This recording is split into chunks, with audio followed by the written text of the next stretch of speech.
All right. Good evening. We return to open session. We are reconvened at 7:22 p.m. with nothing to report from closed session. Next up is public comment, oral communications. We're good. All right. Good evening. We return to open session. Go. That's great.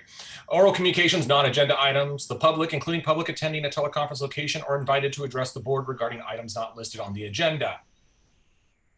No individual presentation shall be for more than 3 minutes, and the total time for this purpose shall not exceed 15 minutes.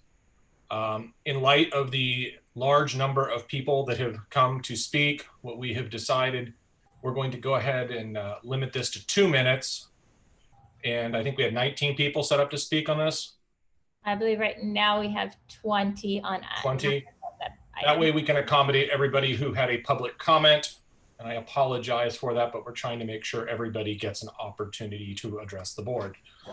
Ordinarily, board members will not respond to presentations and no action can be taken. However, the board may give direction to staff following a presentation. Please turn in requests to address the Open Board of Directors form and submit it in order to address the Oxford Preparatory Academy Board of Directors. Chairman Hamey, I would like to make walk us back a little bit. I know there was a lot to discuss with regard to the item agendized in closed session. Are we going to reopen closed session after the open session? I apologize. That is correct. We will be returning to closed session once we get through the agenda. Thank you for clarifying that. So, Dr. Kernan, who is up first with a comment?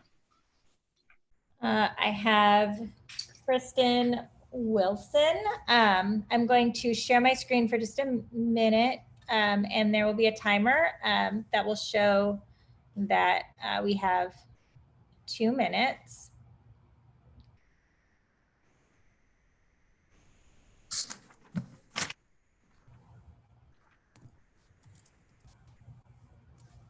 So is Kristen Wilson on the line? You can unmute yourself. I don't see a Kristen Wilson, so I just want to make sure that I'm not missing it.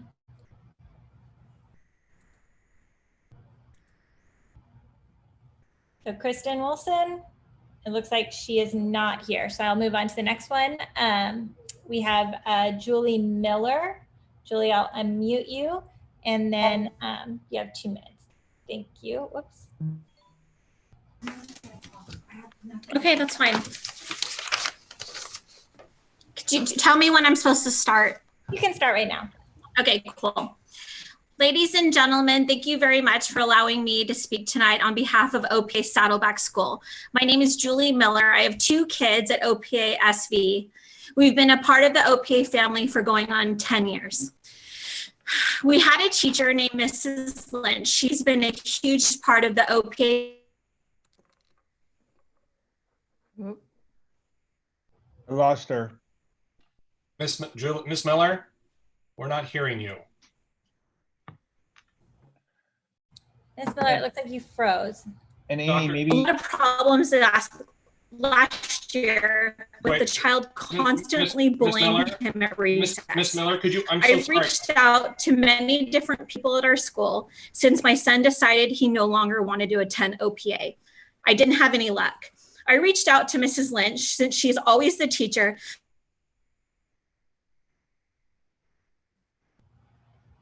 Miss Miller, we're losing you and not hearing you. Can Dr. Kernan, could we ask her to dial in and then restart her 2 minutes? or maybe, Yeah, that's fine. and Amy, maybe you can ask people that are on suspect internet connections to turn their video off before they start their audio. Yeah. Wait, what did I do? Sorry, Ms. Miller, you're cutting in and out. So if you turn off your camera, a lot of times you'll get a better connection, and that way you won't be cutting in and out. So I can restart your time if you'd like. Yeah, I can't hear, obviously, I can't hear what you guys are hearing. Should I start over and just go faster? I'll restart your time. So you can just start over and just keep your camera off, and it'll allow you to have a better connection. Okay, sounds good. All right, there you go. Ladies and gentlemen, thank you for allowing me to speak tonight on behalf of OPA Saddleback School. My name is Julie Miller. I have 2 kids at OPA SV. We've been a part of the school now for going on 10 years. We have a teacher named Mrs. Lynch, who's been a huge part of the OPA family for 7 years. She's an excellent teacher. The children absolutely adore her, and I couldn't wait for my son to finally get her for a teacher. She is a well-respected lead teacher with no problems with parents, children, or administration. My son was having issues last year with the child constantly bullying him at recess. I reached out to many different people at our school since my son decided he no longer wanted to attend OPA. I had no luck. I reached out to Mrs. Lynch since she always was a teacher that gets the job done and is the teacher that greets the children every morning with a huge smile. She checked on my son during recess to make sure he felt safe and spoke to the other boy to get to the bottom of it. She didn't just solve the problem, she made my son feel safe to return back to school. Even though it wasn't her student or her job to do this, she took it upon herself to stop the bullying.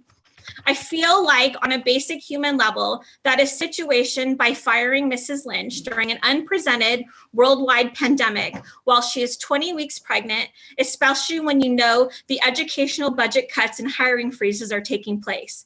I made a decision to attend OPA Saddleback because of teachers like this. She goes above and beyond for every child she comes in contact with, and she represents what OPA is all about.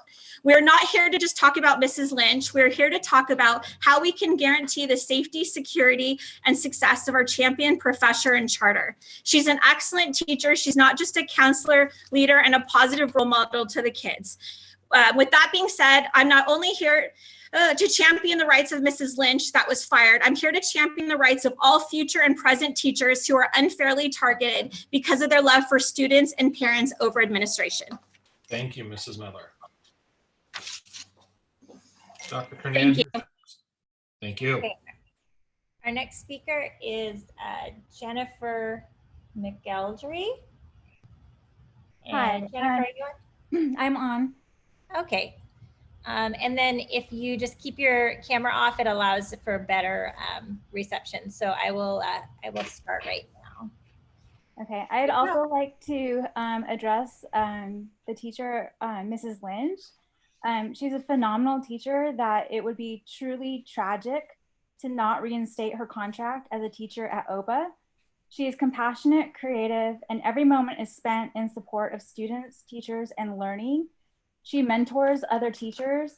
She is an ace in providing her students acceptance and making her classroom a safe, fun, and interactive classroom. She adapts her teaching to the students' needs, and instead of termination from her position at OPA, we should be discussing her for Teacher of the Year award. My wish is for every student to be able to have a teacher of her caliber, and this decision is disillusioning to parents at OPA when exemplary teachers are let go like Mrs. Lynch. I do have some other concerns. I watched the vision workshop, and as far as the North Star and purpose of OPA, I really have to say that OPA is for education. Our students are in a world that is constantly changing, and they need to be lifelong learners. And so I'm all for having an OPA that stands for exceptional educational experience, or something that I came up with was academic readiness for the future. I think our students should be on campus next year. I think the students that are going to need before or after school care, it's not going to provide the social distancing that is needed for reducing class size. So I really feel that going back 100%, unless it's absolutely legally required that we don't, is really what's best for our students. Okay, our next speaker is Nicole Anaya. Hey guys, no camera, right? You said? Yeah, sometimes it messes. I mean, you can turn it on, but a lot of times it'll mess with the connection. So Okay, you'll have to I'll keep clear. it off. Okay, so you can start now. My family came into the OPA community because the OPA dream was beautifully sold to us. I do feel that when Mr. Haney and Mr. Jackson were brought in, we finally saw the light at the end of a very bleak time for us all in our charter's future. However, I do have concerns. Why was Ms. Lynch, Ms. Shauna, Ms. Williams, and Ms. Nazaris let go? How can we trust the board when such irrational decisions are being made that are truly detrimental to our students' success? When making cuts to our campuses, why aren't we making cuts in our executive groups? OPA professors are what make OPA, executives are not, as we have seen with the revolving door of prior executives. I understand that there are many moving pieces beyond our sight, but how do you justify letting a 20-week pregnant teacher that was loved by all, educationally ahead of the curve with an admin credential and student of the year, students year after year that thrived under her tutelage? With past test data to prove it during a pandemic, how do you justify this? Mr. Nazaris is loved by all. He was out of the box with his teaching, brought spectacular notice to our charter and the SOC campus. With a recognition and visit from Kobe Bryant, how do you justify letting him go? These teachers are critical to the thriving nature of what we have built. Stop changing OPA when this is the OPA we signed up for. Stop changing OPA because new people that are being hired do not understand what OPA is or was. For Mr. Rectine, he deserves more than anything to become an administrator. What guarantee does he have that he will have a job at the end of the SOC dean's term? Will he also be let go as others have been year after year? Families are upset, sad, and more importantly, concerned. The lack of transparency in the previously mentioned events are causing turmoil against our OPA community. I can only assume professors as well. The voices of both professors and families must not be silenced or ignored. If professors and families cannot voice their concerns with confidence that OPA will listen and respond and react accordingly, then this is not an open society. Lastly, I would like to propose a professor hiring committee comprised solely of experienced, capable, and willing professors. This committee will not only oversee in the hiring process, but also establish a mentor program. The committee will assign mentors to the new hires and introduce the OPA environment, which is truly unique and invaluable. I appreciate your time and the opportunity to speak. I hope you all understand the severity of the previously mentioned concerns and the potential negative impact that will have on our charter and Zanaya. Thank you. Oh, thank you. You did good. Thanks. All right, our next speaker is Denise Gonzalez-Bond.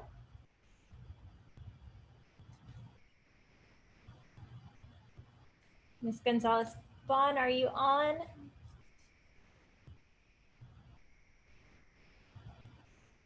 It doesn't look like she is on. So our next speaker would be Carissa Ashworth Johnson. Yes, go Carissa.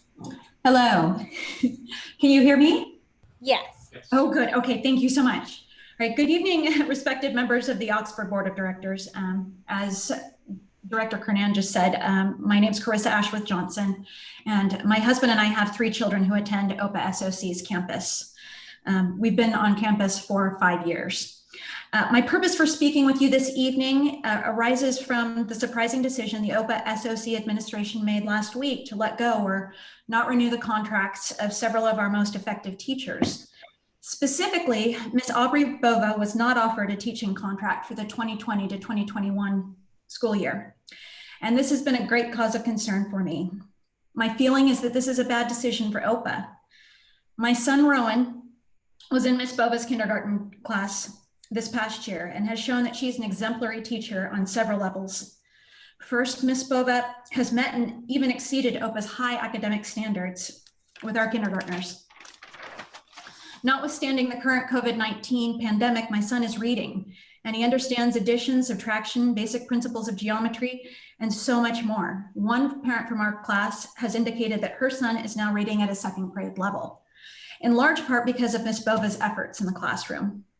Second, Ms. Bova cares deeply for the children in her class. She loves her students and parents love her.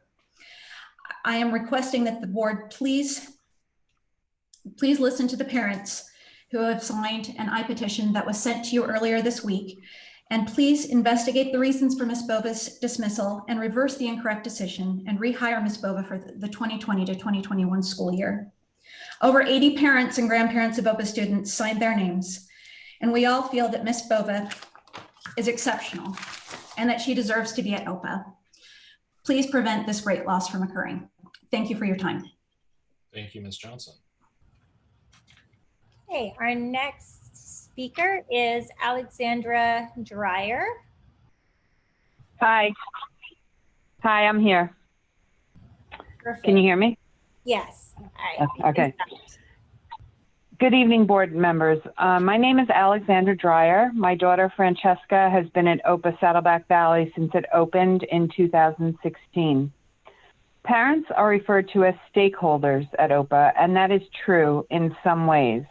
We volunteer, donate money, supply our teachers' classrooms with essentials, as well as what it takes to make teachers and our kids feel valued and appreciated. However, are we really stakeholders when we've had 3 chancellors in 4 years with no explanations, countless deans, an art program that just disappeared, key and treasured staff like Professor Lynch, who Francesca had in 4th and 6th grade, Miss Shauna and Mrs. Williams being dismissed with no acknowledgement or explanations? We teach our kids to be accountable at home and at school, but is the board accountable for any of these seemingly arbitrary decisions? When I found OPA, I was grateful, relieved, optimistic. I truly believed that Francesca would be getting the next best thing to a private school education. Now I'm in a desperate position, trying to see if private education is an option for me, or if I can somehow homeschool. When good staff isn't valued, it says something about the entire organization. What is going on? We demand and deserve answers. It seems that something is rotten in Denmark. Thank you. Thank you, Ms. Dreyer. Amy, Dr. Knan, who's next? We have Juan.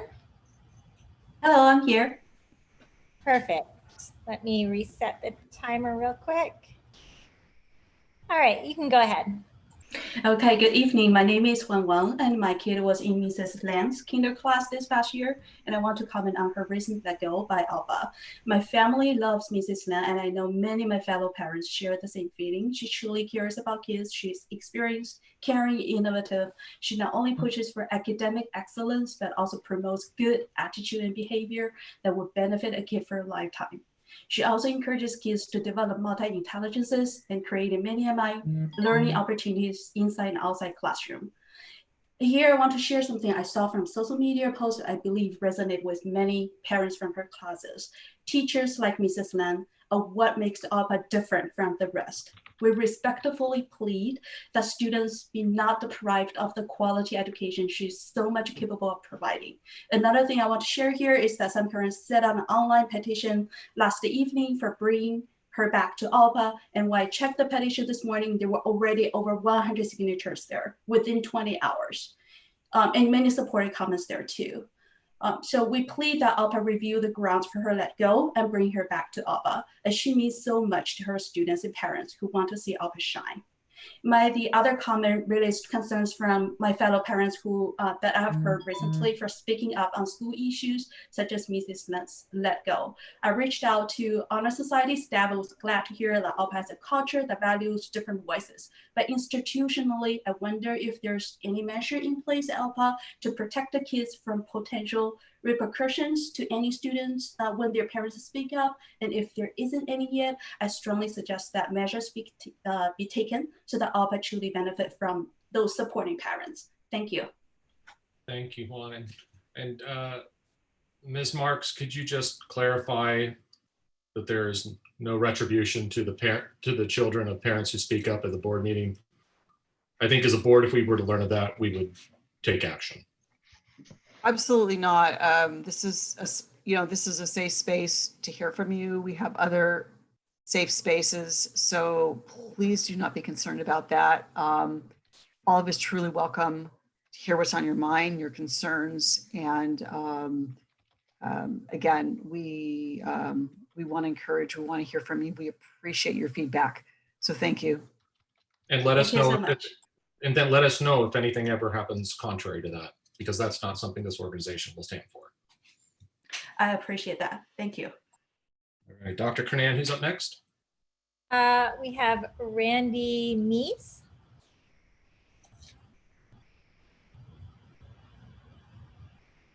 Can you spell the last name, because I am taking notes and I need to put that into the formal notes. So yes, absolutely. My name is Randy. Hi, how do you spell your last name? Last name is MEES. M as in Mary. E-E-S. M-E-E-S. Thanks, Randy. Very welcome. So real quickly here, thank you, Mr. Haney, Mr. Jackson, Ms. Campos, and Mr. Travis. I'm a proud OPA parent of South Orange County, new to the school. Our son Connor MEES just joined this past kindergarten year. Proud to say that he is a graduate from Mrs. Rachel Lang's class. I'm here to discuss the dismissal of Mrs. Lang. Listen, we came to the school, we moved to Mission Viejo specifically for the great schools. We were going to go to Philip J. Riley, which is a wonderful school. And then we found out about OPA. We got accepted, but we didn't get a chance to tour. So we kind of went into the school blindly. And I had a lot of reservations because we didn't get a chance to tour. We didn't get a chance to really learn much about the school. All of that was resolved in the first month of Connor's attendance in Mrs. Lang's class. I saw a change in Connor. We saw him thrive, even throughout the year. His scholastic abilities excelled, his math, his English, his reading particularly. But also, I was able to observe Mrs. Lang, and in many instances, I was there early to pick him up. And what I saw in Mrs. Lang was a leader. I was surprised that she was teaching 5th grade previously, and I was amazed at how quickly she was able to adapt to teaching 6-year-olds. She was amazing to watch in person, but more importantly, when we got into the COVID situation, and I saw her because I was at home working, we saw firsthand how she was able to lead this class remotely, help the kids through this very extraordinary times, but at the same time, really helping the parents understand many times that we could do this with her. I found her to be an exemplary teacher in extraordinary times. And the fact that we discovered later that she was let go, again, just broken my trust that I've built with this school and with OPA. So now I don't know what to believe in terms of what leadership is at OPA. If a wonderful teacher like Mrs. Lang, and it sounds like these other teachers who I don't know, Mrs. Lynch and everybody else, is let go. I don't know if it's budget restrictions, I have no idea. So I'm here to voice our displeasure. There's a online petition. There's 100 parents that have signed up, and we're gonna email that to the board so you can read these comments that have been laid online of the parents that supported Mrs. Rachel Lang. Thank you very much. Thank you, Mr. MEES. Okay, our next speaker is Whitney Kerr. Hi there. This is Whitney Kerr, and I thank you first off for allowing me to speak tonight. I'm actually a founder at OPA Saddleback Valley, and I have 3 children there. One child actually had Mrs. Lynch for 3 years, and I'm on this call speaking out tonight, like many others, for what we feel is the unjust firing of many excellent teachers. Obviously, when I signed up to be a founder, there were many things that I liked about OPA that have since disappeared. Assembly, stand and deliver. The mission was college and career ready. I don't see that anymore. We've had multiple administration changes.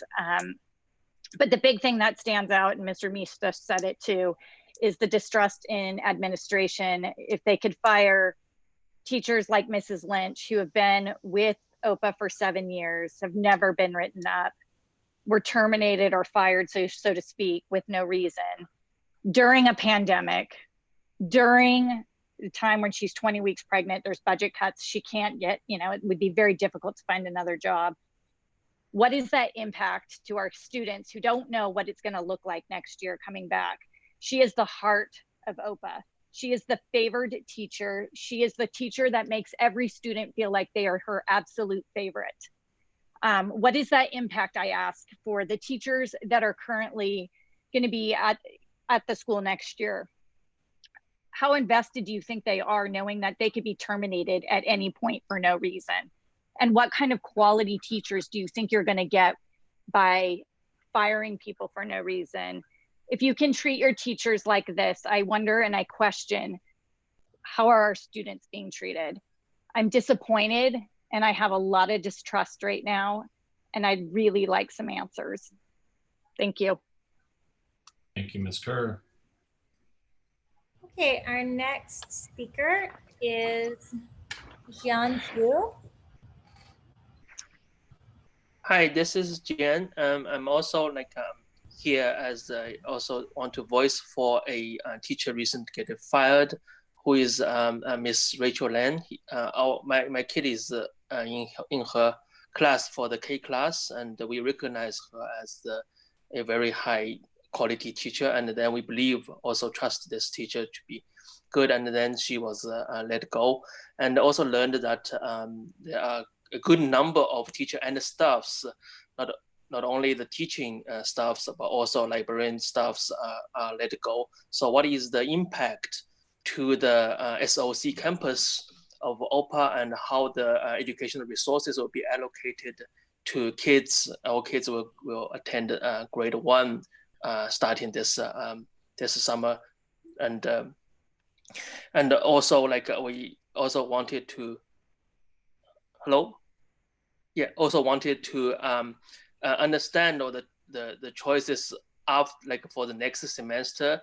Is it going to be the online, and what is the student teacher allocations, and then what are the parents need to get prepared if the faculties and the staffs getting so much reduced, right? Also in the past year, our parents tried our best to support what the teachers requests, right? And to give the kids the best environment, and then the best things to help their learning. And for example, we donated for iPads and other stuffs. And then, but if the teachers getting fired, these investments cannot get continuously being used for the current and future student, which will be a pity, right? So in this case, we also wanted to again voice our intent, saying Miss Rachel Lan is such a good teacher, and we want her to be able to stay in her position, and also need more communications from the OPA board and also SOC faculties to let the parents know more about this impact, what happens, and then if we can work together to keep more teachers and resources to help our kids in the future. Yeah, this is basically what I'm here for. Thank you. Thank you. Yeah. And just so you know, the next year plan will be discussed later during the meeting. So our next speaker is Nancy Wahidi.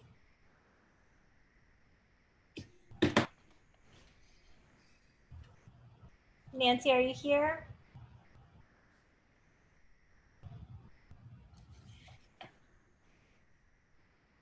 It doesn't look like she is here. So our next speaker is Tina Sagifi.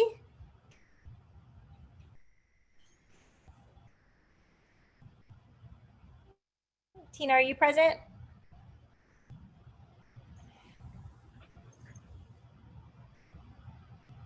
Tina Sagifi. Okay, our next speaker is Devin Bayagan. Devin? Yes, can you hear me? Yes, I can. Okay. Let me just tonight, I'm here to speak about Devin? Yeah. Devin, can you spell your last name for me? Because I am taking notes. Oh, sorry. It's Biagan. Last name is B as in boy, I-A-G-A-N. Thank you, Devin. Sure. Please proceed. Oh, can you start my time Yes, over? we will. Sorry about that. Thank you. Okay. There you go. Tonight, I'm here to speak about my great sadness and confusion upon hearing that Mr. Natsouris has been let go from OPA SOC. My son was in his 4th grade class this year. Mr. N had that special something that made each of the kids feel like they were his favorite student. He educated them with compassion and caring. He inspired them and encouraged them to be the best version of themselves they could be. In my opinion, the life lessons Mr. N passed on to the students are just as important, if not more so, than any standards they learn in school, especially during the formative elementary years. My husband and I both consider it a huge part of our responsibility as parents to raise our kids to be tolerant, kind, respectful adults. It was reassuring to know we had a partner in this endeavor in Mr. N. Don't any of you remember when OPA's charter was in danger last year? Mr. N was there fighting for the school. He brought Kobe Bryant to the campus, which was an incredible day for everyone, not just those in his class. It shined a positive light on the school for all of Orange County to see. I'm sure it is what part of what helped us earn our renewal, not to mention the trust of the parents, which had been lost after we watched our school funds squandered by selfish individuals who put their own greed above the education of our students. Mr. N fought hard to reestablish OPA's reputation. The kids look up to him as a friend and a mentor, and now they're naturally asking, why? What answer can we give them other than that life isn't fair? There's a petition of parents and supporters that has gained 135 signatures in only one day, asking OPA to keep Mr. N. Do not ignore our voices. How can we count our school as special, as an institution that believes in its mission statement that every child is gifted, if we let our best educators, the ones nurturing those gifts and helping them to grow, to walk out the door? I implore you, if someone with the passion and talent of Mr. N can't be a teacher at OPA, who can? Thank you. Thank you. Okay, our next speaker is Natalie McCullum. Can you hear me? I can. Very well. Okay. There you go. OPA board directors, members, and parents, thank you for the opportunity to speak today concerning the termination of Mr. Natsouras. When we read the sad news last week that his contract was not renewed, we felt shock, disbelief, anger, sadness, and confusion. We and other parents cannot understand why one of OPA's best would be let go. It appears to be unwarranted and without just cause. It doesn't make any sense that an educator who goes above and beyond for his students would be asked to leave after 6 years. Before arriving at OPA last year, our daughter Sophia was an average student who often fell behind in school. Her entire attitude and disposition changed completely, in large part thanks to Oxford's structure and positive environment, but mostly and especially thanks to Mr. N and his inspiration. She quickly became a straight-A student through his guidance. He is admired and adored because he uses forward thinking, creativity, and positivity that inspire students in their learning process. Not only is he a great teacher, but he has something that is not seen often enough, a passion and dedication that is second to none, and an ability to make each student feel special. An example of this was on the last day of school last week. He took the time and effort to put together Mamba mentality certificates that were tailored for each individual student based on what he or she had achieved this year. He recognized each person individually. Mr. N also instills and teaches valuable life lessons. He takes the time to find quotes and videos from graduations, presidential speeches, and other figures who have left their mark on the world for the better. In addition, he wrote and published a fantastic book about teaching and how to make school fun and motivating for kids. I read it. He is the best. He's the best we've seen on so many levels. He put OPA on the map by obtaining Kobe Bryant's endorsement, and Oxford received much positive press for that. What more could a school ask for in a teacher? We need answers. We are so disappointed. We urge you to reconsider your actions and to reverse them. Please bring Mr. N back. Please reinstate his contract. Thank you. Mr. McCollum. Our next speaker is Carrie Lewis.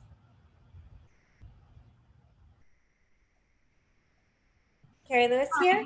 Yes, I am. Thank you so much. Okay. Hi, I appreciate the opportunity to speak in front of the board this evening. As a parent of Oxford, my children have had the wonderful opportunity to be a part of Mr. N's classes. The reason that we joined and became a part of the OPA family was based on the inherent fundamental principles that the institution was founded on. And that was based on excellence, creativity, uniqueness, and innovation. And what we found with OPA, especially with Mr. N, is exactly that. When my children found out that they would be part of Mr. N's class, they shrieked with joy and excitement because they had one of the best teachers at the school. And that school year left us full of anticipation and excitement not a day went by that the kids weren't filled with motivation, encouragement, and a wonder about education and learning. It is absolutely disappointing to hear that such a fine teacher would be let go under such extreme circumstances. The fact that Mr. N, during some of the darkest moments of the history of OPA, would reach out and find ways, incredibly innovative and creative ways, to bring in individuals such as Kobe Bryant to help, bring hope and excitement back to the school speaks volumes for him. He's a true gentleman. He cares about the students. He cares about their educational process and is fully committed. And with that, I ask you, why would you let such a gem of an individual be let go within this organization? To me, it seems foolish and seems irresponsible when you have somebody who brings motivation and encouragement and enlightenment to the students. And with that, I ask you to reconsider your decision regarding the termination of Mr. N. Thank you. Thank you. Nice job. Okay, our next speaker is Corinne Milano. Hi, I'm here. All right, perfect. Let me reset the timer. There you go. I'm here to express my concerns about letting Miss Bova go. She was a kindergarten teacher.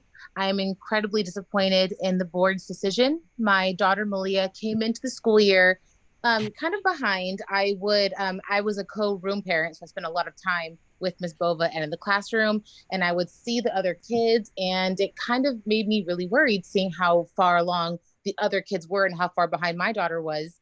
And I can tell you right now, in the end of June, she is reading on her own in kindergarten and she's thriving. And my family and I know that it's entirely because of Miss Bova. I brag to all of my family and friends about OPA. I tell them that I was so lucky to get into the school. It was so random. We weren't planning it, but being in the school within a few weeks to a month, I knew we were lucky. And my thoughts are, shouldn't a school's priority be their students and their family? So if a school's priority is us, we're upset. I've been listening. I've been on this for about 30, 40 minutes, and we are upset. We're letting go of our teachers. They're becoming family. OPA parents, we are loyal. My family has, my sisters and my mom have all volunteered. They've all given money. There's countless amounts of us. We are loyal, but you have to think about the way that we're feeling, and we're upset. So I just came to vouch for Ms. Bova. She's the most amazing teacher I've ever seen. So thank you very much for your time. Thank you. Thank you. Okay, our next is Viken Tanelian. Hello, this is Viken Tanelian, and my daughter. Let me reset your timer real quick, just so you have your full time. There you go. Okay. Thank you. My daughter Ava attends OPA. She's in the 2nd grade. I have 2 topics to bring up, and they're both in regarding independent study and as well as reopening the school. This week we have a deadline to make a decision if we go for the independent study or not. But without having the options of what the alternatives are, I feel this is premature deadline for us to make an informative decision if we're going to go with independent study or not when we don't know what the options are. So I'm requesting the board to extend that deadline until everything is clarified, and as parents we could make an informed decision. The second thing I want to bring up is regarding independent study in general. It normally has this term where if a parent chooses the independent study, they lose their seat in school. I believe this year is a very special year for all of us. We should use the independent study as a tool and a solution rather than just the old standard option. And we should also provide maybe half a year option for the parents who chose independent study to go back to their seats and continue their education at OPA. I believe that during this time, making this very harsh sort of penalty, if we pick independent study, if you choose your child's health over school, that you're being penalized by saying you cannot attend OPA anymore. I know there's rules and regulation, but I'm asking the board to push for it. And lastly, I want to say to the board, if you need help from us, from the parents, to push for more budget, to push for anything with the state, ask us for help. Maybe we could sign a petition and send it to the states to help you guys get the budget that you need. Thank you. Thank you. And can I just ask staff, explain when we get to the portion about the plans for next year, to explain how the seat-based and the independent seats and why we cannot, what are the restrictions are and how and why there are these choices that have to be made, just so we can clarify it for everybody who's on. Yep. Great. All right. And our next speaker is Christopher Carleton. Here, if you can hear me. I can. Let me just start the timer. There you go.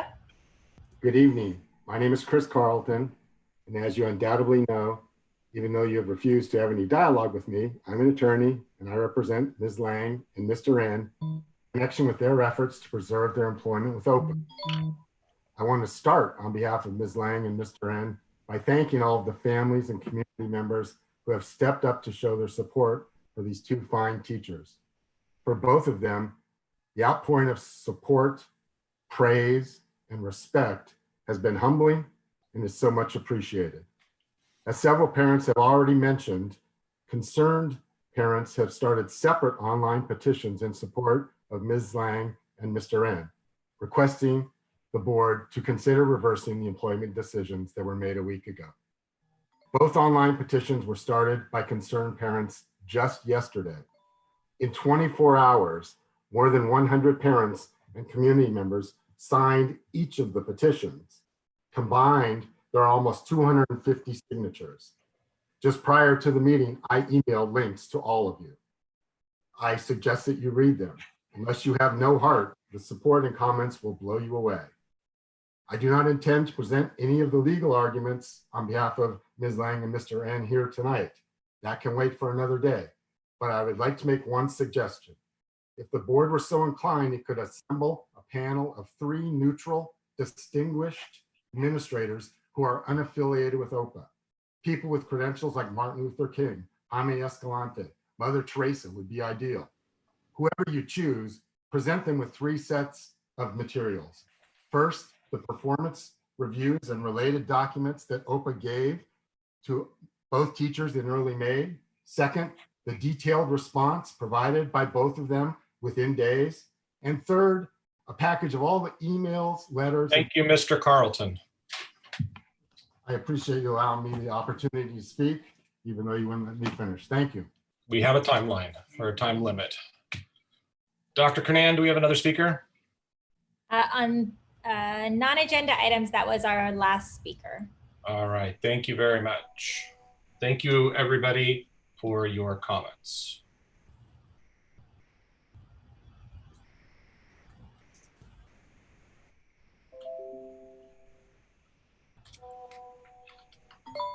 Takes us now to the consent part of the calendar.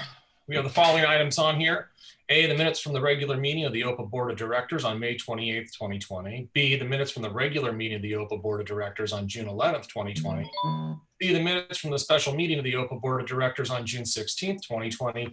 And D, OPA personnel actions, which are listed on the agenda. Do I have a motion at this time? Director Jackson makes a motion. All right, do I have a second? Second. All right, all those in favor of the consent items A, B, C, and D, say aye. Aye. Aye. Those opposed, this motion passes unanimously. Next up, 6 items scheduled for presentation. Presentations are limited to 10 minutes. The first up is financial update for May 2020 with Ms. Parikh from EdTech and Dr. Kernan.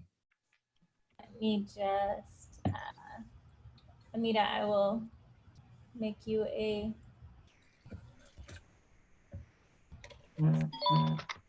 Amita, are you on?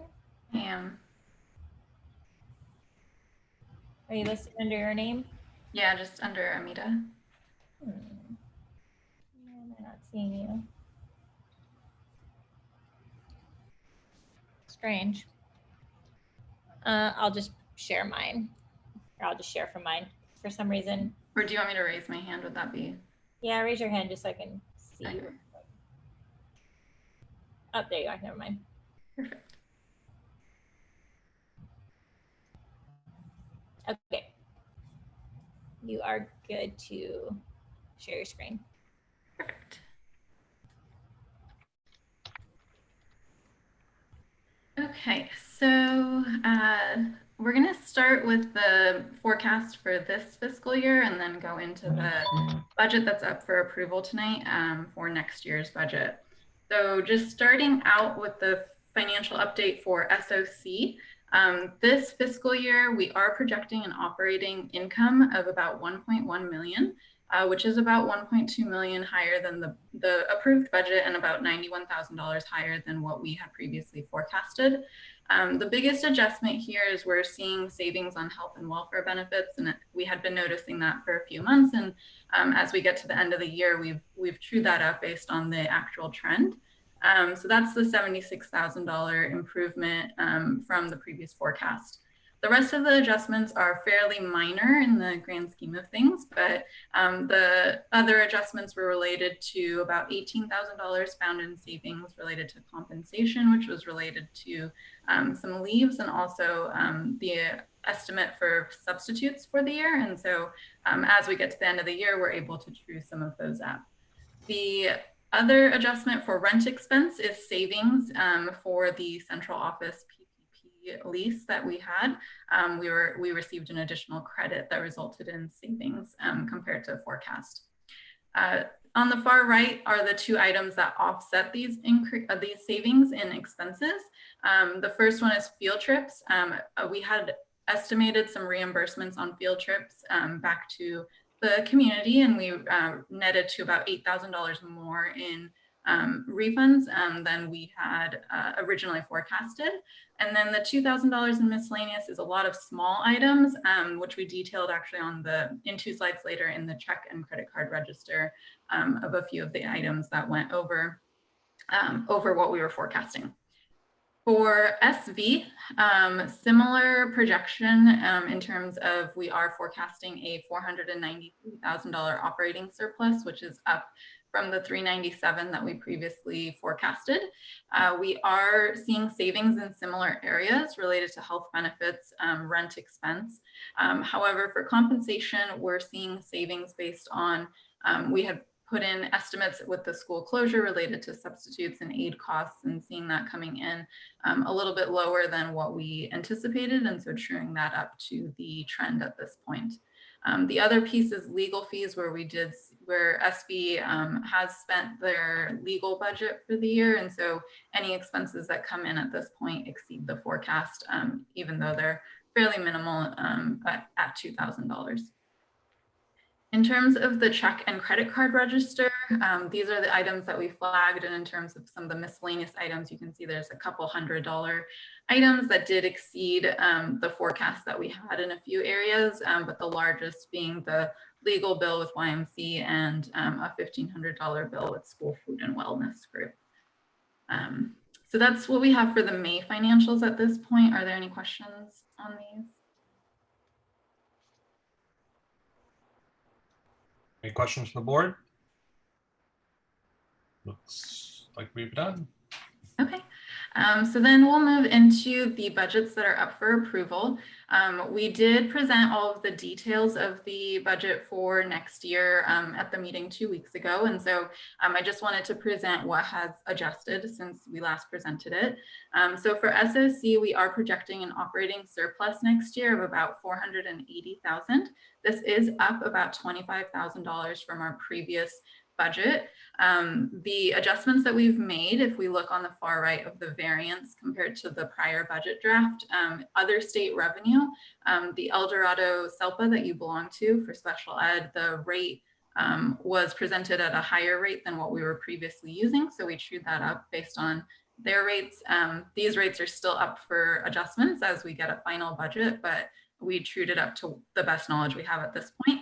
And then the compensation and benefits is related to health benefit savings we're seeing for fiscal year 20. So this current year, translating that into next year and accounting for some of the adjustments there. So those are the main adjustments we've made from the previous forecast. This does still account for enrollment growth at SOC. And so that and the other adjustments in terms of rate cuts presented at the last meeting. The last thing I'll mention is just in terms of the fund balance for SOC is we are projected at about a $3 million fund balance, which is about 42% of expenses. So that's definitely a solid fund balance as we look at future years of uncertainty. In terms of Saddleback Valley, we're seeing a operating surplus of 190,000. This is only up about 6,000 from what we previously forecasted for the same reasons. So it's related to the special ed rate and the health benefits. For the ending fund balance, we're at 2.6 million, which is about 43% of expenses. So again, looking strong as we look to the future over the next few years.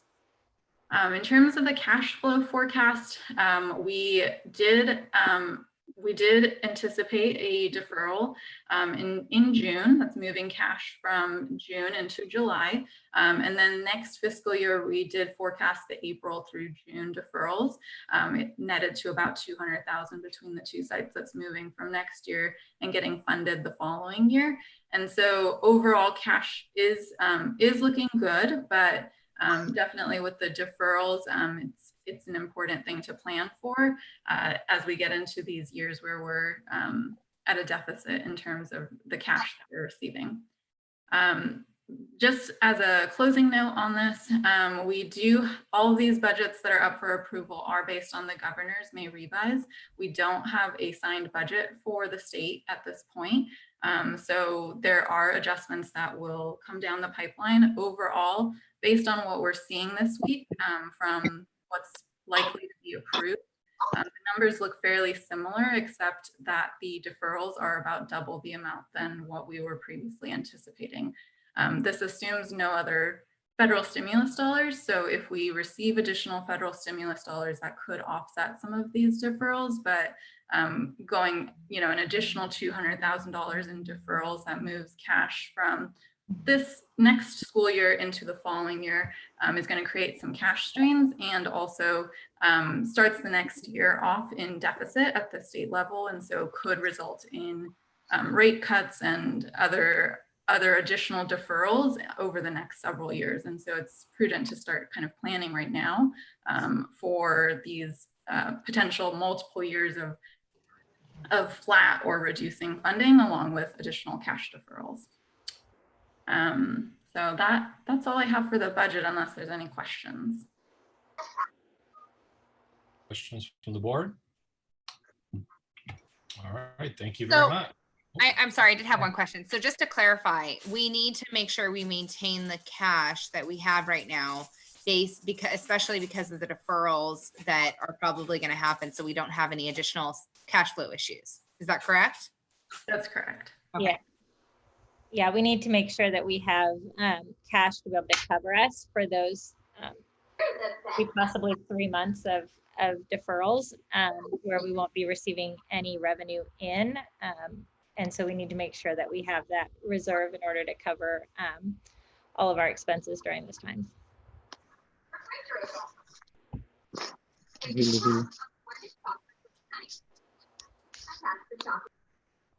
All right. Any other questions from the board? Doesn't look like it. All right, thank you very much, Ms. Freak. Thank you, Dr. Kernan.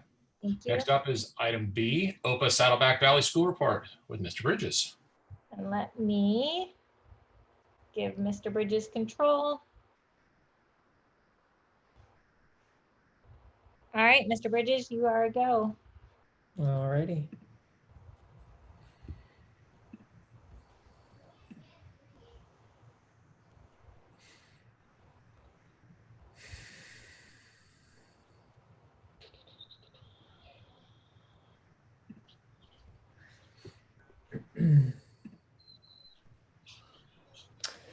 All right, well, good evening, and thank you for allowing me to share what's been going on at the Saddleback campus the last few weeks of the school year. First, the last week of the school year, we had kind of a mini majors, what we called our webinar week. So our professors, just as they do with majors, chose something that is near and dear to their heart and provided opportunities for our champions to attend a webinar in the afternoon. Our classes included yoga, aviation, stop motion animation, games, escape rooms, trivia, art, and much more. So it was fun to pop into those webinars and to see the kids participate in those activities. Some of the stop motion animation was fantastic. We also, at the end of the school year, as we were cleaning out classrooms, we were able to partner with South County Outreach, and we are able to donate 7 32-gallon trash cans full of food to their pantry. And all that food came from the emergency food bags that the students turned in at the beginning of the year. And then this year we reached out and we donated all those items. Moving on to some celebrations. Uh-oh, there we go. Our kindergartners had their kinder promotion on the 16th of this month.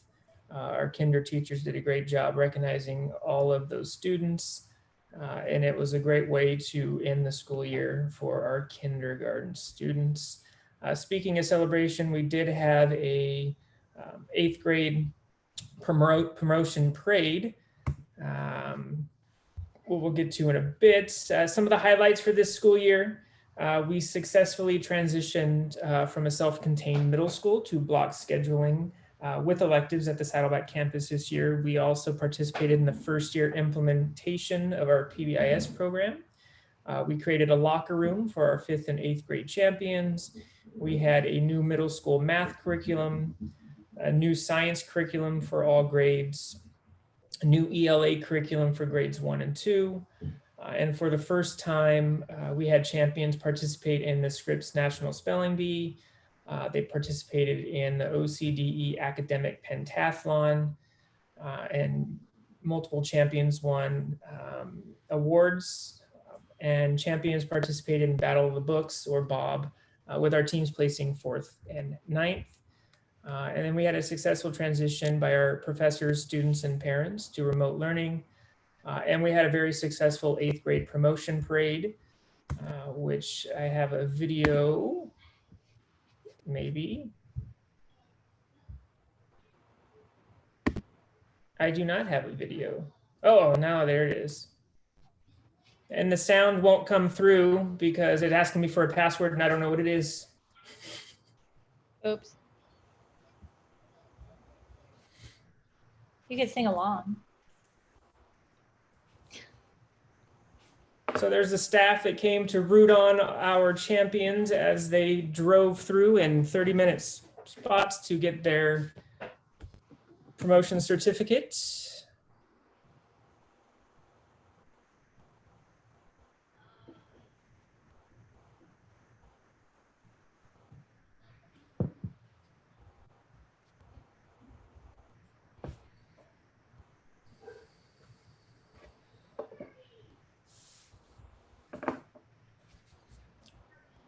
And I think what was great that day was just seeing how creative the cars were as they came through, and then seeing Mr. Young and Mr. Chandler take a picture with every one of our champions as they came through the line.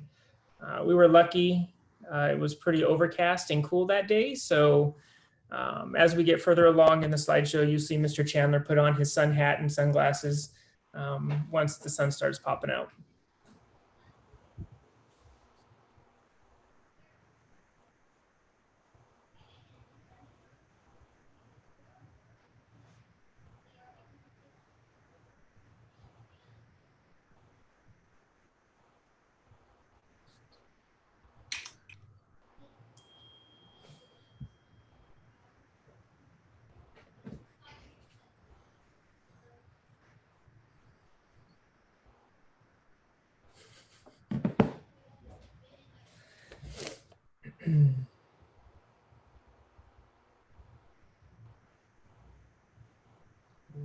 It's also one of those moments where you finally realize how much you miss the students. You know, as you see them through the Zoom on a daily basis, you forget that interactions that you have with them personally, and to see their faces and their smiles, and to get an opportunity to chat with their parents. So it was a great day.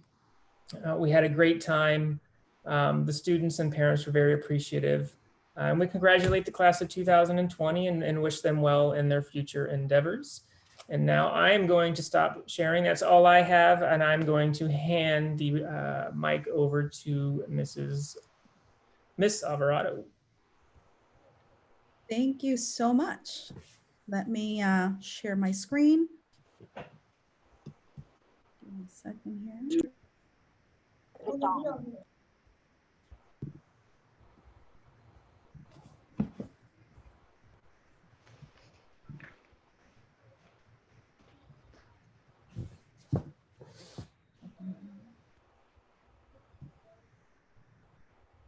All right. Good evening, members of the board, OPA families, community, staff. Thank you for being with us this evening. I have some information about what we have been doing throughout the year, and I've been covering it throughout the entire year, all the wonderful things that our teachers are doing, but I wanted to share some other highlights that we have experienced. The first thing that when I look back at how we started, this is what our university orientation looked like. Full house. It was wonderful to see all the parents, all the families there. It's also sad that we're not able to do this, but it's just wonderful, and it brings a smile to my face to remember how we were able to get together like this, and we had a packed room on that day.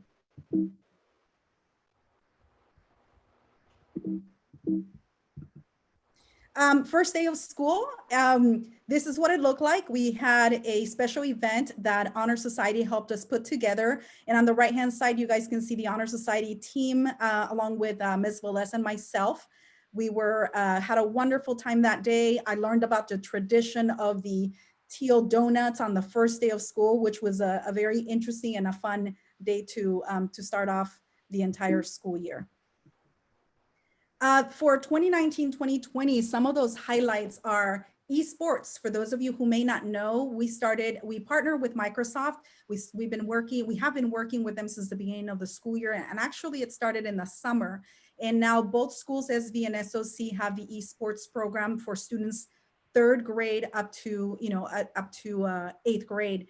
We also had a wonderful, very successful Jungle Book Fair, which sold a lot of books, and we were able to provide books back to the classrooms to teachers, and also to raise some money so that we could also help OPA as an entire school.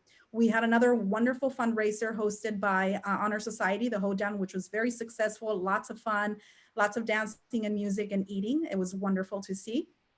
And then we also had the Kids Heart Challenge this school year. And it was also a fundraiser for the school in which we were able to fundraise money so that we could purchase some items for PE equipment that our coach, Coach Barton, will be working on that. School choice, we were selected out of schools in California. A few schools were selected to highlight some of the wonderful things they do. And OPA was one of those schools that was selected, and we were invited to attend the Queen Mary event, where our students from band, if you could see at the bottom of the page, our band director, and also some Honor Society and band parents were there to support that day.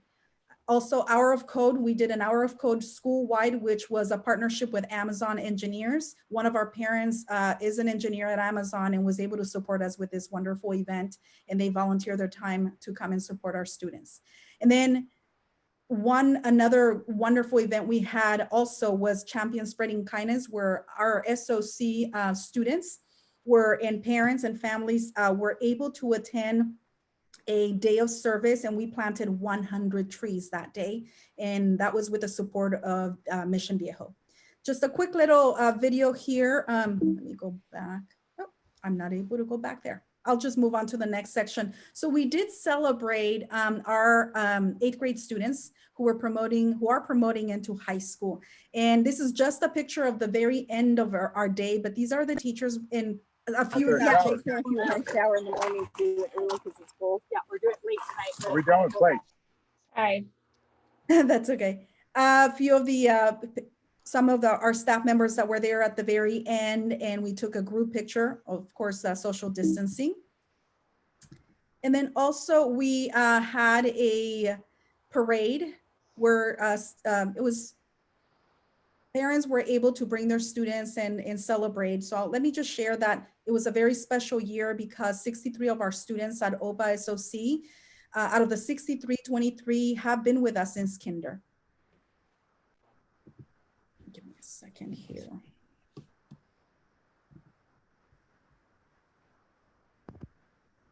For some reason, it's not letting me share. There it is. It's a quick 1-minute video.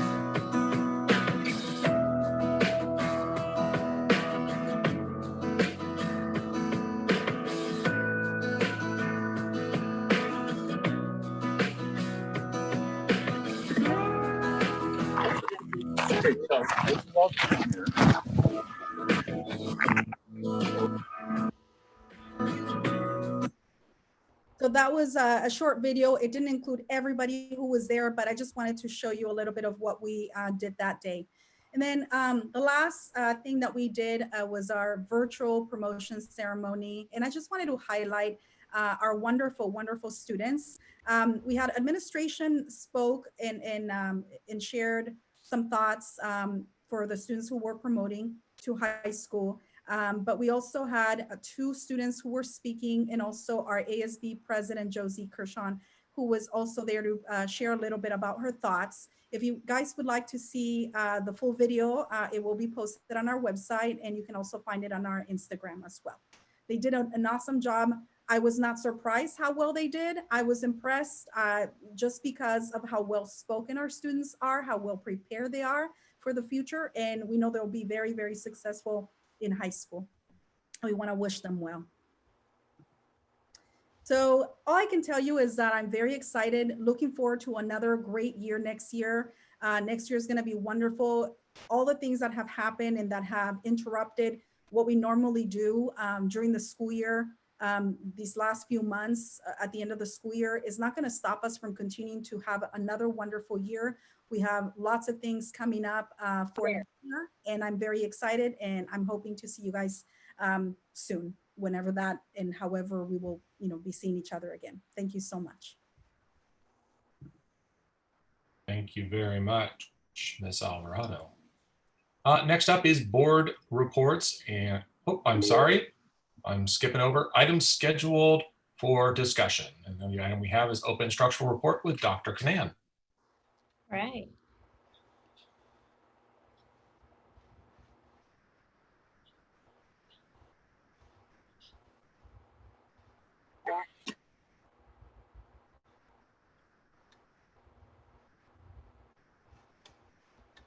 Okay.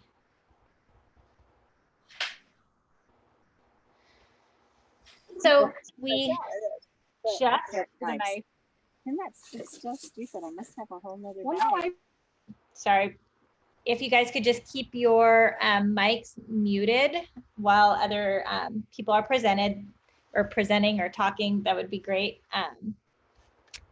So thank you all.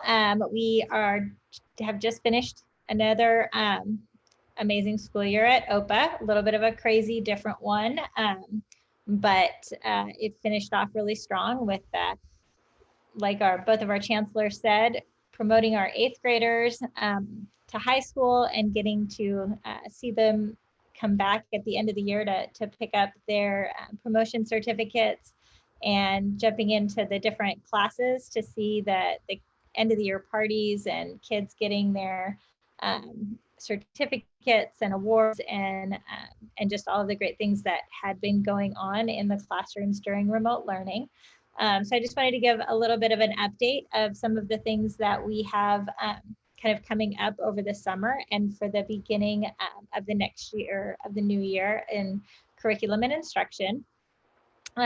So our new math curriculum was approved by the board at the last board meeting. And teachers are going to have access to that curriculum over the summer. We are in the process of getting that curriculum ordered so that our teachers can access it and start their planning.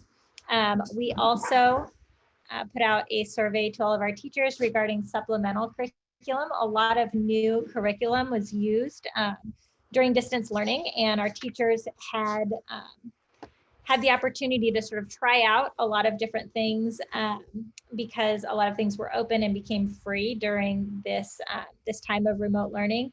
And so we really wanted to figure out what the most effective standards-based, research-based supplemental curriculum and intervention curriculum was going to be for us to use in the upcoming school year, especially if we are partially online again, to make sure that any supplemental curriculum that we did use was going to be really effective, both for classroom-based use as well as virtual learning. So we're putting together all of the results from that survey to figure out what's going to be the most effective supplemental curriculum. Our Scholar Academy staff, as well as our counselor Gretchen, were researching social emotional learning curriculum over the last couple of months. One of the governor's got recommendations or even really a mandate is that schools really focus on supporting the social emotional needs of our students, especially during this really kind of crazy time for our kids, and make sure that we're providing social emotional supports and social emotional learning for our students. And so we are going to be bringing to the board for your approval at our next board meeting a social emotional learning curriculum that is really effective. It's used by a lot of our surrounding school districts that we would like to begin implementing next year to make sure, again, that we're really meeting all of the needs of our students, not just their academic needs, but also their social emotional needs. And then really through this kind of this last school year, and especially with our remote learning, the teachers have really started increasing their use of adopted curriculum because all of our curriculum does have online components to it. And so that really did help out with the remote learning and the fact that they had access to those remote components. And then for our science curriculum, when we purchased our science curriculum, we wanted to get the best hands-on project-based, standards-based curriculum that we could find for our students so that it was very engaging and they could do a lot more hands-on activities. But that became a little bit difficult with virtual learning. And so we are working with the publisher as well as just our teachers, and we may need to adapt and modify some of our science curriculum if we do go to either a hybrid model or a remote learning model again next year. We will need to look at possibly modifying that curriculum. So we're also looking ahead to professional development for next year. We want to make sure that our teachers have all of the training and all of the tools and resources they need in order to be successful. So they already started their math PD on the new curriculum, and we're going to be continuing that through next year. Also, with all of the virtual learning, teachers are going to participate in professional development regarding different virtual learning best practices in the fall. We also are going to have a focus on writing and incorporating writing across the curriculum. And then, like I spoke about earlier, training regarding the new social emotional learning curriculum. We also want to make sure that our students, that we know, because of this gap in time, this 3 months that we've been doing remote learning, when we come back, we really want to make sure that that we know where our students are academically and that we can fill in any holes or meet any needs that our students have. So we are going to be really focusing on a lot of continuous assessment and monitoring. Part of our new math curriculum is a really comprehensive set of assessments, starting with diagnostic assessments, summative assessments, but also making sure that our teachers are really doing a lot of formative assessments just within their instruction, really to see exactly where our students are and make sure that none of our students kind of lost any of that time while we were out during remote learning. So in all of our different areas, we're going to really be looking at making sure that we know exactly our students' strengths, areas where they need more intervention, and then providing that extra intervention. And then we sort of went over, Amita went over the budget, but I just wanted to throw in just a little slide kind of going over again, just the main points of the impacts on the budget of the different cuts that are being made at the state level and how we've adjusted our budget to meet those impacts in our revenue. So starting with instructional programs, we do want to make sure that all of our core teaching positions are filled for next year, that we have, our normal student teacher ratio. Depending on the model, it may look a little bit differently the way that it's organized, but we do want to make sure that we have teachers in all of those core teaching positions. We did, in order to meet the budget cuts as of right now, need to make a few program cuts to positions that are more site-based positions, but we're hoping if we are able to go back full-time, or when we're able to go back full-time, and if there's any adjustments and we're able to receive more revenue, to definitely be able to bring these programs back. But we also looked at bringing back foreign language. So we have reinstated foreign language back into the budget so that students will be receiving foreign language instruction. And that means that we will be able to have foreign language instructors. And then implementing the IS program at both sites. Some other areas that we looked at are operations and facilities. So not renewing our lease on the administrative office space. That also allows all of us administrators to be more present on the sites and be able to have a more active role in what's going on at the different sites, go into the classrooms, really be there with the parents and the students and the teachers. We've also been cutting several vendor and utility costs, and then bringing a lot of our services that were previously outsourced in-house to cut costs. Also, we want to make sure that all instructional support positions are filled. So instructional assistants, those support positions that are providing intervention and support to our students, making sure that we keep those positions filled and we're still providing all of those services. We wanted to, again, keep all of the cuts as far away from directly impacting students as possible. So some office and administrative support positions will be decreased, and then increasing custodial positions because of the health and safety concerns and the need for increased cleaning and sanitization. And then for curriculum resources, looking at multi-year adoptions and spreading the cost out over multiple years. We are going to be looking to pilot social studies curriculum next year. During pilot years, we do try out different curriculum.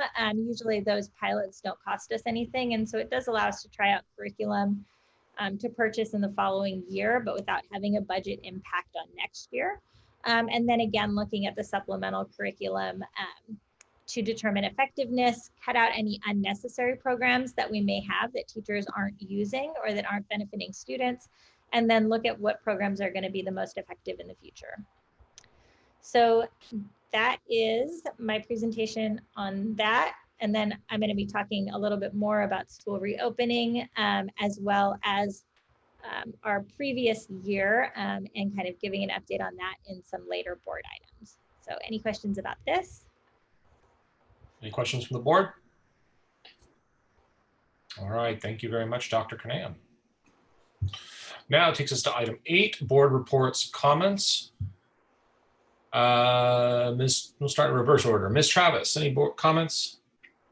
Well, I would just like to say thank you so much for all the stakeholders and parents and community members for coming to today's board meeting. We really appreciate the comments when we hear from the community and what you have to say today. We really value your input and what and when you come to these meetings. So please do continue to come, and please know that we'll be taking these matters very seriously. Thank you. Thank you, Ms. Travis. Mr. Jackson. Thanks. Well, I love democracy in all of its forms. I love to see folks here, and obviously, as evidenced by the number of folks who are here, this is important. What I feel compelled to share, however, is that the board doesn't get involved in the day-to-day activities of the school, and so the board instead supervises the executive director and, to a smaller extent, the executive leadership team. Now, that's not to say that the board isn't responsive, and that's not to say that this isn't exactly, people coming here to a board meeting isn't exactly how this organizational structure is designed to work.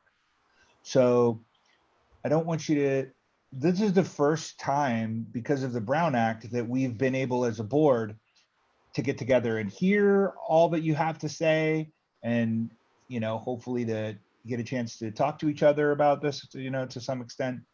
But I love to see everybody here. This is exactly what this is all about. It's about, hey, we've got a topic.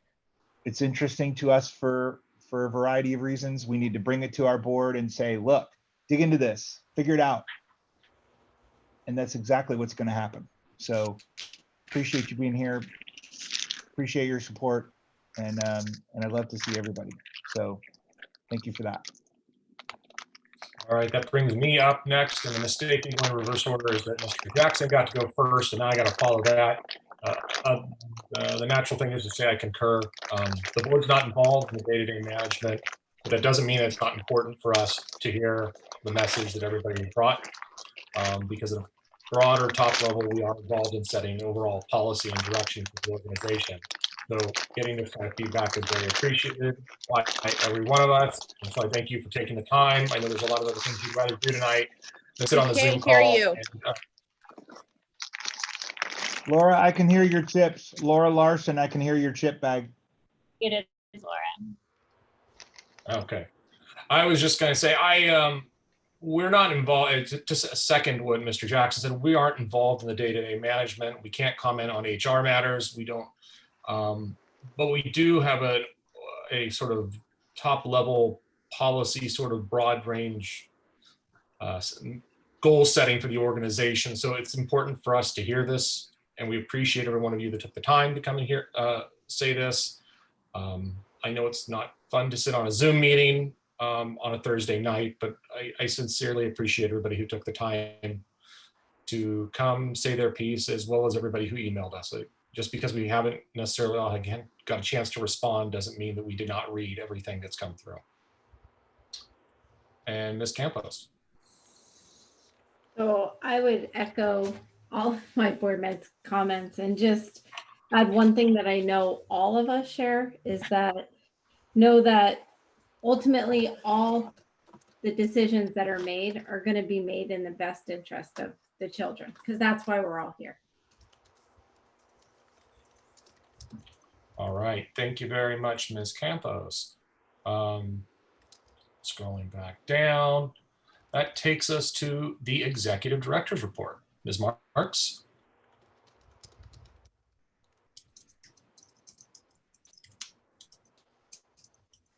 Jill, you're still muted. Okay. Good evening. I'm excited to see so many faces and names and voices represented that are tuning on to into this meeting, and more that will live stream. I have a couple of comments, and I want to draw a frame around our work. Over the past few years, Oxford Preparatory Academy has faced turbulent times and challenges that have required us to make substantial changes to strengthen the organization. The first and most important change was to select board members, administrators, teachers, and school staff with impeccable reputations, and the integrity to perform their roles and responsibilities with loyalty, care, and experience. OPA has a responsibility to continue to scale up excellence, and we are delivering on that commitment. We have adopted state-approved curriculum that is standards-based, piloted by OPA teachers on both campuses that have extensive resources and provide the tools to facilitate classroom-based and online learning that engages students, providing them with opportunities to learn in different ways. Our instructional teams use planning time to collaborate as learning communities, study student outcomes, and work with well-regarded content area specialists to ensure we integrate the most effective evidence-based instructional practices. The events occurring in the first 6 months of this year give us a preview of the challenges and possibilities the road ahead. We want to reopen school as normally as state and county health and safety officials will allow. We must ensure our school budgets meet all obligations and that we have the cash flow to bridge millions of dollars projected in deferred payments. We have had to cut our expenses to the bone and have reduced several staff positions with the intention of restoring positions and services when finances allow. The past 2 years, we have greatly improved efficiencies by integrating technology in school operations and eliminated and lowered the cost of vendor services. As the summer begins, prolonged uncertainty and sacrifice is testing all of our reserves of patience and tolerance for change. Please know we share the aspirations and concerns you have for your children. All of us want to maximize their potential and ensure that they enjoy school, feel safe and happy, and have the academic and socio-emotional tools to succeed in the best and the most challenging times. At board meetings, town halls, school events, through phone calls, emails, and school surveys, we listen and we learn the many reasons why you love OPA. As you've heard, our leadership team has relocated on our school campuses, which will provide our schools additional support and firsthand knowledge of school operations. And we look forward to seeing and hearing from you on school campuses. Please understand and know our organization is committed to providing you with as much openness and transparency as possible. Keeping our community informed is not always easy, as misinformation sometimes travels more rapidly than the truth. Please continue to reach out directly to us when you need clarifications, answers, and accurate information. In closing, OPA is first and foremost an amazing, engaged community. I thank you for your courageous, independent voices, your support and patience as we work through difficult times together. And we will find solutions, find the best programming, and the best programming, and work with it with the interests of your students in mind first and foremost. We are student focused, and we will remain that way. You can see I kind of strayed a little bit with my scribbles, but anyways, I think you understand the message. We've come far. We know we earn your trust. We listen, we learn, and we act always with the best interests of OPA. And again, really honor your independent, very thoughtful and courageous voices. Thank you for sharing them with us, and please continue to share them directly with us. I am at a close. Thank you. Seemed like a natural place. Thank you very much. Next up is items scheduled for action. First one is the annual election of officers for OPA Board of Directors 2020-2021. The Board of Directors shall meet annually for the purpose of organization, appointment of officers, and the transaction of such other businesses as may properly be brought before the meeting. First up is A1, Chairman. It is recommended the board approve the nomination of Chairman for the OPA Board of Directors. Do I have a nomination? I'd like to nominate Joseph Haney for chairperson of the board. I Fine would second chairperson. that. All in Oh. favor, say aye. Aye. Those opposed? All right.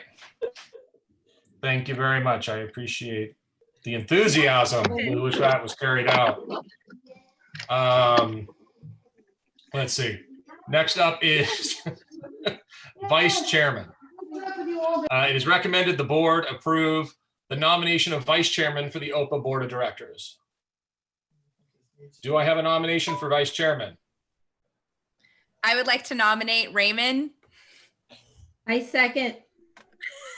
Mr. Jackson, please note that if as chairman, I could have nominated you or enthusiastically seconded that, I would have done so quite quickly.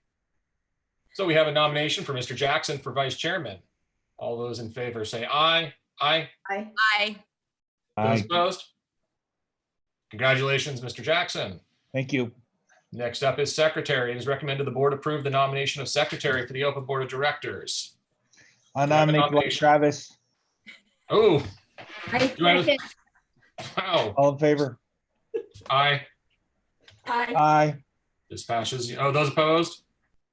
This motion passes unanimously. Up next is treasurer. Did we get a second on that? I'm so sorry. We did. I believe it was Mary. Okay. Thank you. Okay. Next up is treasurer. It's recommended the board approve the nomination of treasurer for the Open Board of Directors. Do I have a nomination for treasurer? I nominate Mary Campos. I second. All in favor? right. Say aye. Aye. Those opposed? This motion passes. Congratulations, Ms. Campos and Ms. Travis as well. Next up is B, approve the 2020-2021 proposed budget for OPA South Orange County. OPA has created a proposed budget for the 2020-2021 school year based on the governor's May revision to the state budget. The proposed budget will result in a positive operating income of $480,467.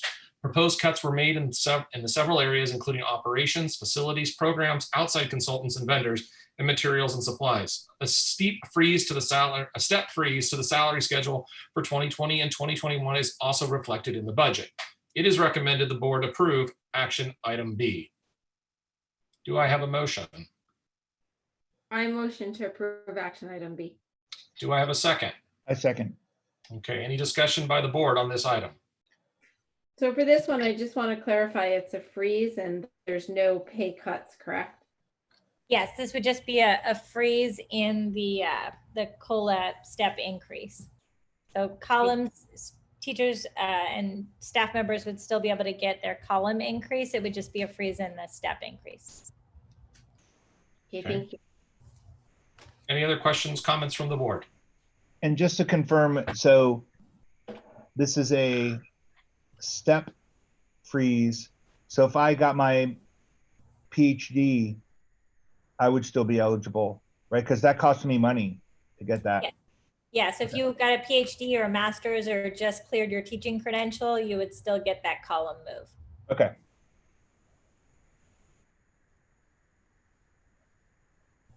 Awesome, thank you. All right, any other questions or whatnot? Seeing none, all those in favor of approving action item B? Say aye. Aye. Aye. Aye. Those opposed? This motion passes unanimously. Up next is C, approve the 2020-2021 proposed budget for OPA Saddleback Valley. OPA has created a proposed budget for the 2020-2021 school year based on the governor's May revision to the state budget. The proposed budget will result in a positive operating income of $190,566. Proposed cuts were made in the several areas, including operations, facilities, programs, outside consultants and vendors, and materials and supplies. A step freeze to the salary schedule for 2020-2021 is also reflected in the budget. It is recommended the board approve action item C. Do I have a second? Or do I have a motion? I apologize. I make a motion. I second it. Okay. Any comments or questions from the board regarding action item C? Seeing none, all those in favor of action item C, say aye. Aye. Aye. Those opposed, this motion passes unanimously. Next up is item D, approve the COVID-19 operations written report for OPA Saddleback Valley. Executive Order EON 5620 was released on April 22nd, 2020, establishing the requirements that local education agencies, LEAs, adopt a COVID-19 operations written report. The report explains the changes to program offerings and the major impacts of the closures on students and families, a description of how the school met the needs of its English learners, foster youth, and low-income students, and a description of the steps that were taken to deliver distance learning opportunities. The report also includes a description of the steps that were taken to provide school meals while maintaining social distancing practices, and a description of the steps that were taken to provide information regarding available childcare options for essential workers during normal school hours. It is recommended that the board approve action item D. Do I have a motion? I motion to approve action item D. Do I have a second? Second. Okay, any questions, comment, or discussion from the board regarding this item? And we also have a presentation about this item. We are going to have a presentation? Yeah, quick one. Okay. All right. I'll defer to you then.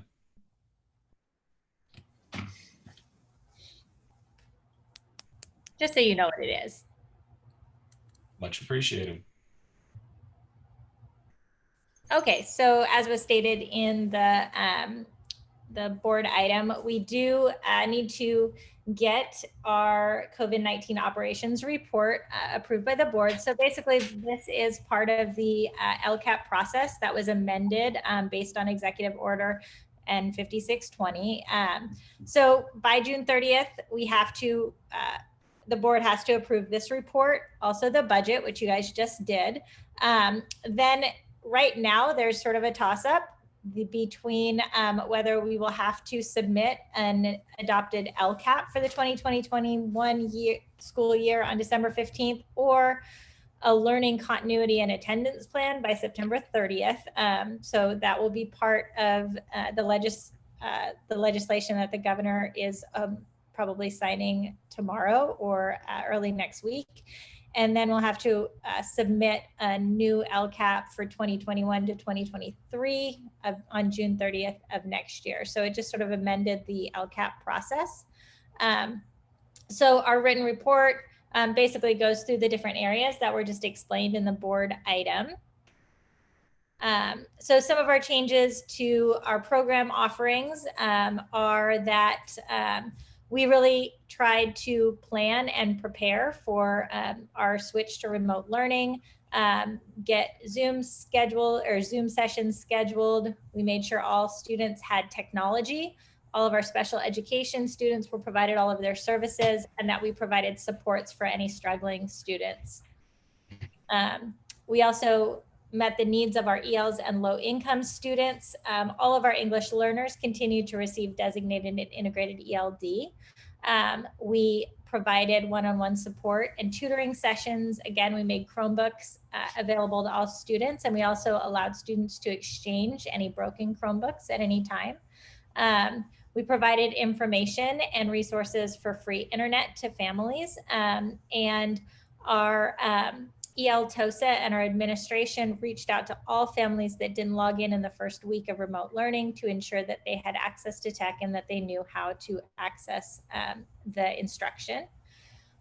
For continuity of instruction, basically this is the different programs that we had for our different age groups. We provided synchronous and asynchronous instruction, all of the different subject areas, as well as providing things like PE lessons, foreign language, to our middle school kids, and then continuing on with the mandated comprehensive sexual health education for our 8th graders. We also, again, continued to provide supports to our students, counseling services, ELD support, Scholar Academy support. Our counselor even provided mindfulness and anxiety and social emotional lessons. And then we had the small groups, which were really successful. Actually, our survey showed that those were probably the highest rated things that happened during our remote learning were the small group lessons for ELA and math for all students. And then we also, again, provided the one-on-one small group tutoring. We also were really able to provide some fun enrichment lessons and activities, science activities, spring break activities. A lot of teachers took virtual field trips, which were really fun, book clubs, and then the end of the year awards and recognitions. We continued to work with our surrounding school districts to provide school meal services during remote learning and provide families with information about meal locations and pickup times so that everyone who was used to receiving school meals were still able to receive those. And we also worked with families regarding the PEBT program. And then for student supervision, we were required to provide information about where families could get different childcare options, especially if they were essential workers. So we worked with YMCA as well as OCDE to provide those that information to our families and updated lists of where they could find childcare. So basically that is all of the components of that report for each one of the schools that we're going to be turning into the state. We had to answer all of the questions in 300 words or less, and we did do a lot of different things through remote learning, so it was hard to cram it in to 300 words.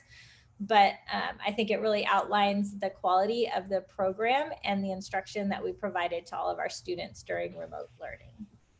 Any questions on that? Any questions from the board? All right, we have a motion. Do I have a motion to approve action item D? I motion to approve action item D. Do I have a second? Second. Second. All right, all those in favor of approving action item D, say aye. Aye. Aye. Those opposed? This motion passes unanimously. Next up is item E. Approve the COVID-19 operations written report for OPA South Orange County. Executive Order EON 5620 was released on April 22nd, 2020, establishing the requirements that local education agencies, LEAs, adopt a COVID-19 operations written report. The report explains the changes to program offerings and the major impacts of the closures on students and families, a description of how the school met the needs of its English learners, foster youth, and low-income students, and a description of the steps that were taken to deliver distance learning product opportunities. The report also includes a description of the steps that were taken to provide school meals while maintaining social distancing practices, and a description of the steps that were taken to provide information regarding available childcare options for essential workers during normal school hours. It is recommended the board approve action item E. Do I have a motion to approve action item E? I make a motion to approve action item E. I second. Okay. Any discussion on item E? All right, seeing none, all those in favor of approving action item E say aye. Aye. Aye. Those opposed? This motion passes unanimously. Next up is F, approve the OPA planning guide for the 2020-2021 school year. Due to the COVID-19 epidemic, the CDE, as well as other state and federal agencies, has provided guidance for the reopening of schools for the 2020-2021 school year.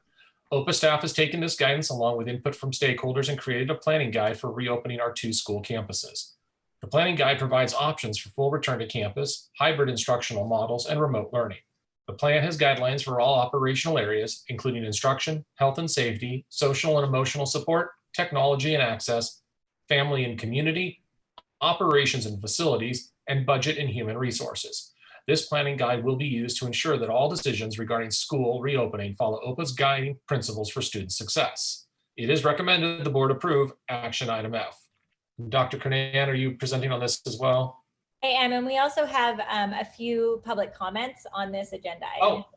Oh, okay, fantastic. We start with those comments. We can start with the comments. So our first comment is from Manuel Rocha. Are you on the line, Mr. Rocha?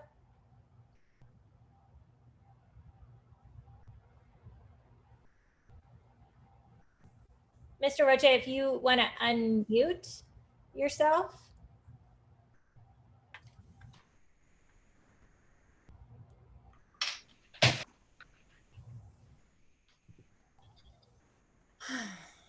Okay, it looks like Mr. Rocha is not on the line. So our next person is Amy Hitzler. Hello. Okay, let me start your timer. There you go. Go ahead. Hey, hi all. Thank you for the opportunity to speak tonight. My name is Amy Hitzler and I'm the parent of 4 SOC champions for the last 9 years. I just promoted my oldest to high school and she'll be going to Capo in the fall. And I also work in an independent study charter school world. So back to school plans are a big topic of concern and conversation lately for me, both personally and professionally. I read the OPA back to school plans and thank you for such a comprehensive plan. Obviously the desire for our children to return to school 100% is the ultimate goal, but I realize that that's looking grimmer as the cases are ticking up in California. So I read the OPA plans and overall I'm really happy. I really like the concentrated core instruction time each day on campus that's maximizing the live teaching with teachers. However, as I talk to other parents and about their take on this plan, there's just 2 concerns that come to the forefront that I just wanted to mention tonight. The first concern is family management, like taking into account work schedules, being a commuter school, and hopefully not, but hopefully there won't be different schedules for siblings. And the second concern is the emotional, social well-being of the students. You know, they've been home alone, not home alone, but they've been home and isolated from their friends. So, obviously just making sure that maybe they're in cohorts with their friends. So I'm just asking you to pay a little extra attention to these concerns as you're creating classes in cohorts. Maybe there could be a survey where parents can request the AM or PM preference, to coordinate with carpools or allowing students to maybe pick 2 friends that they would like in a class with the guarantee of like 1 buddy, maybe like they do at science camp. But anyway, giving parents and students the opportunity to have a say in what will work best for their family and the hope of seeing a missed friend each day at school will make the difference in the enthusiasm and comfort level with the start to the school year. So I just wanted to plant that seed as the reopening plans start to get underway. So thank you for your time. Thank you, Ms. Hitzler. You're welcome. Okay, we have Teresa Alderson. Good evening. I have 2 children at OPA SV, and I'm requesting a breakdown of the 2 surveys that were sent earlier this year to the families in regards to the options for reopening in the fall. Based on the data collected, I'm hoping to show families more insight to the pulse of the school and to these, to have more open dialogue for their preference. So these conversations, maybe they could result in additional options that we could pursue for the fall. Additionally, these options, I'm wondering if they were reviewed with other school districts, including the one OPA SV sits in. Other nearby school districts are offering parents a choice of 1 of the 3 presented here and then implementing all 3. So I'm just wondering if you've collaborated and if you would mind sharing that with the families. And then next, I sit on the school site council and I reached out to our admin about the next steps with COVID and our meetings. And I was told we were to meet, but we never did. And I would think that the school site council will be one of the most effective meetings to discuss the future safety of our students. Safety was the only agenda item we had been tasked to complete since I was appointed. And under Section 3 of the plan, no mention of the school site council stakeholders. The next is about the instructional minutes for the 180-day calendar that the state requires. Looks like on average, it would be about 54,000 instructional minutes annually. Using these minutes, we would probably be about 5,400 minutes short for the year. So I'm asking for the board to reconsider looking at the calendar and looking for an earlier dismissal. Next, even if we are virtual or hybrid, will the school designate the monies not used for on-site instruction for childcare needs? Or is the plan to petition the state that we receive a tax credit? Working families and others cannot follow a schedule that takes them away from their survival income. And these families need to work and need assistance for childcare if we're not back on campus 100%. And then finally, on page 12 of the plan, please refer back to the June 11th board meeting where I made a statement about safety, science, and laws of children wearing masks upon returning to school. I strongly urge you to review, discuss, research, and stand up to the hypocrisy of the state. Thank you. Thank you, Ms. Alderson. And we have Karina Vilches-Bahena.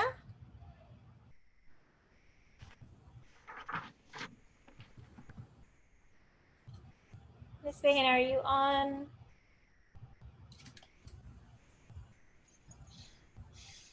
I don't see her on. And I believe that is our last speaker on this topic. Okay. Dr. Canan. All right, Yours. flip over.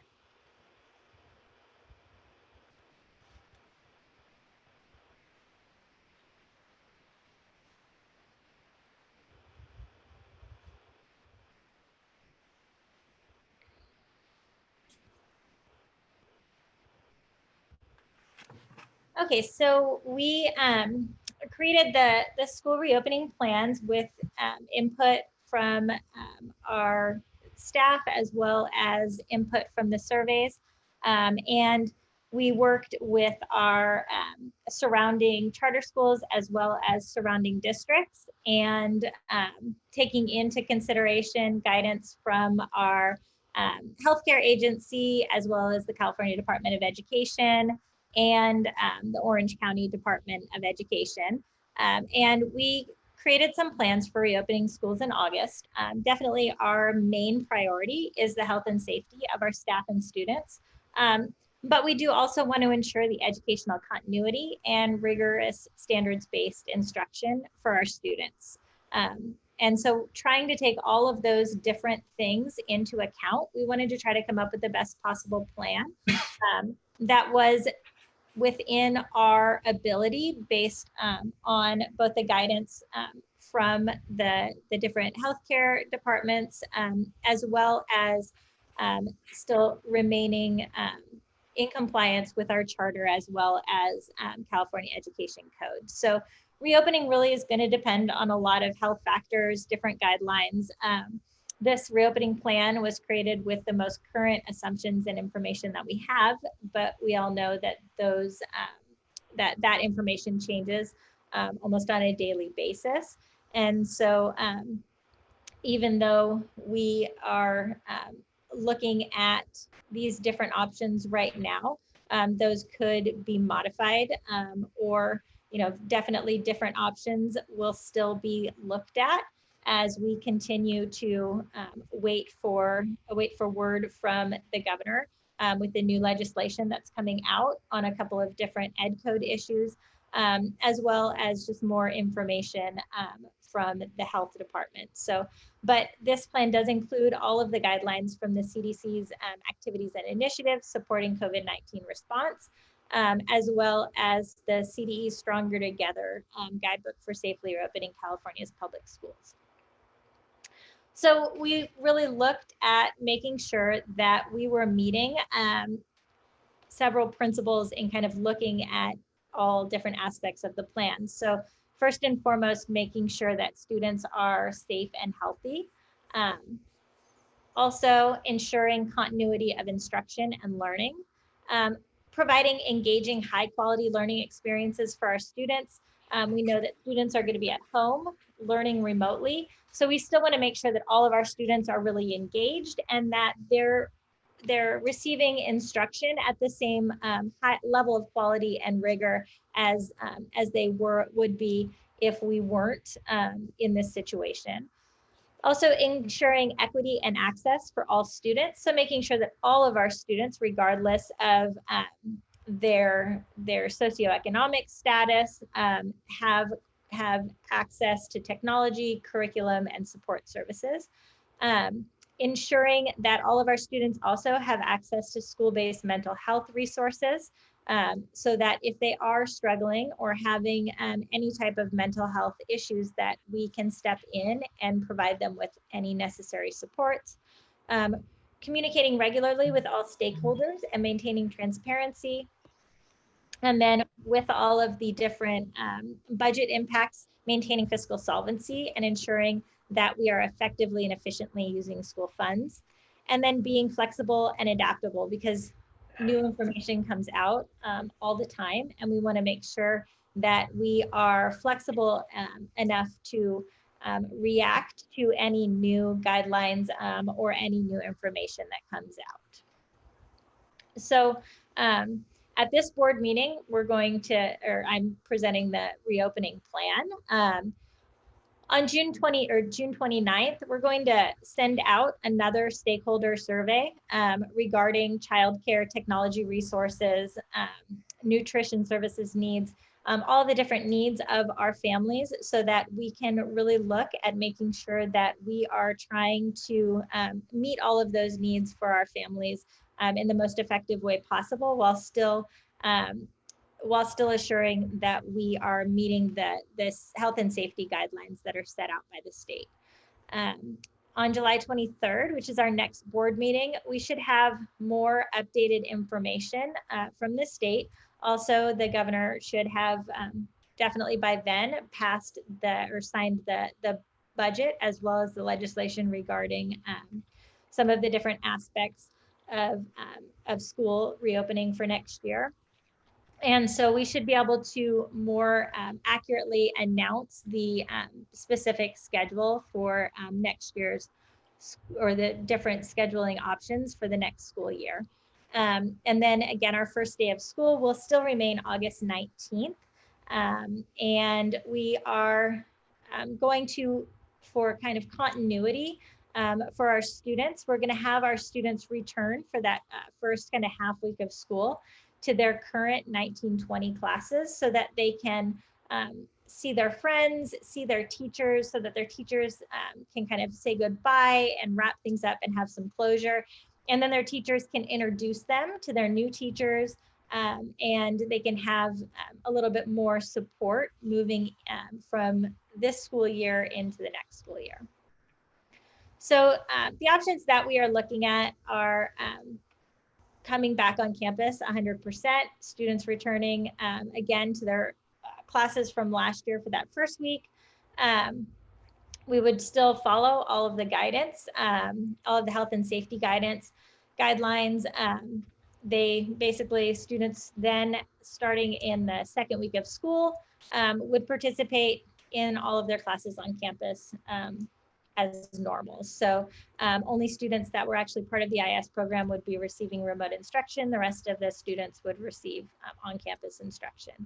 The next possibility is a hybrid model. This model is meant to be able to meet the social distancing guidelines of a 6-foot distance in the classrooms. So looking at having AM/PM cohorts of students, students would attend school Monday through Thursday. That would allow for about 15 to 17 students per classroom, which, after measuring out all of our classrooms on campus, that would allow for that 6 feet of distancing inside of the classrooms. Core subjects would be taught on campus, so we could really focus on making sure that our students are, again, receiving that rigorous standards-based instruction.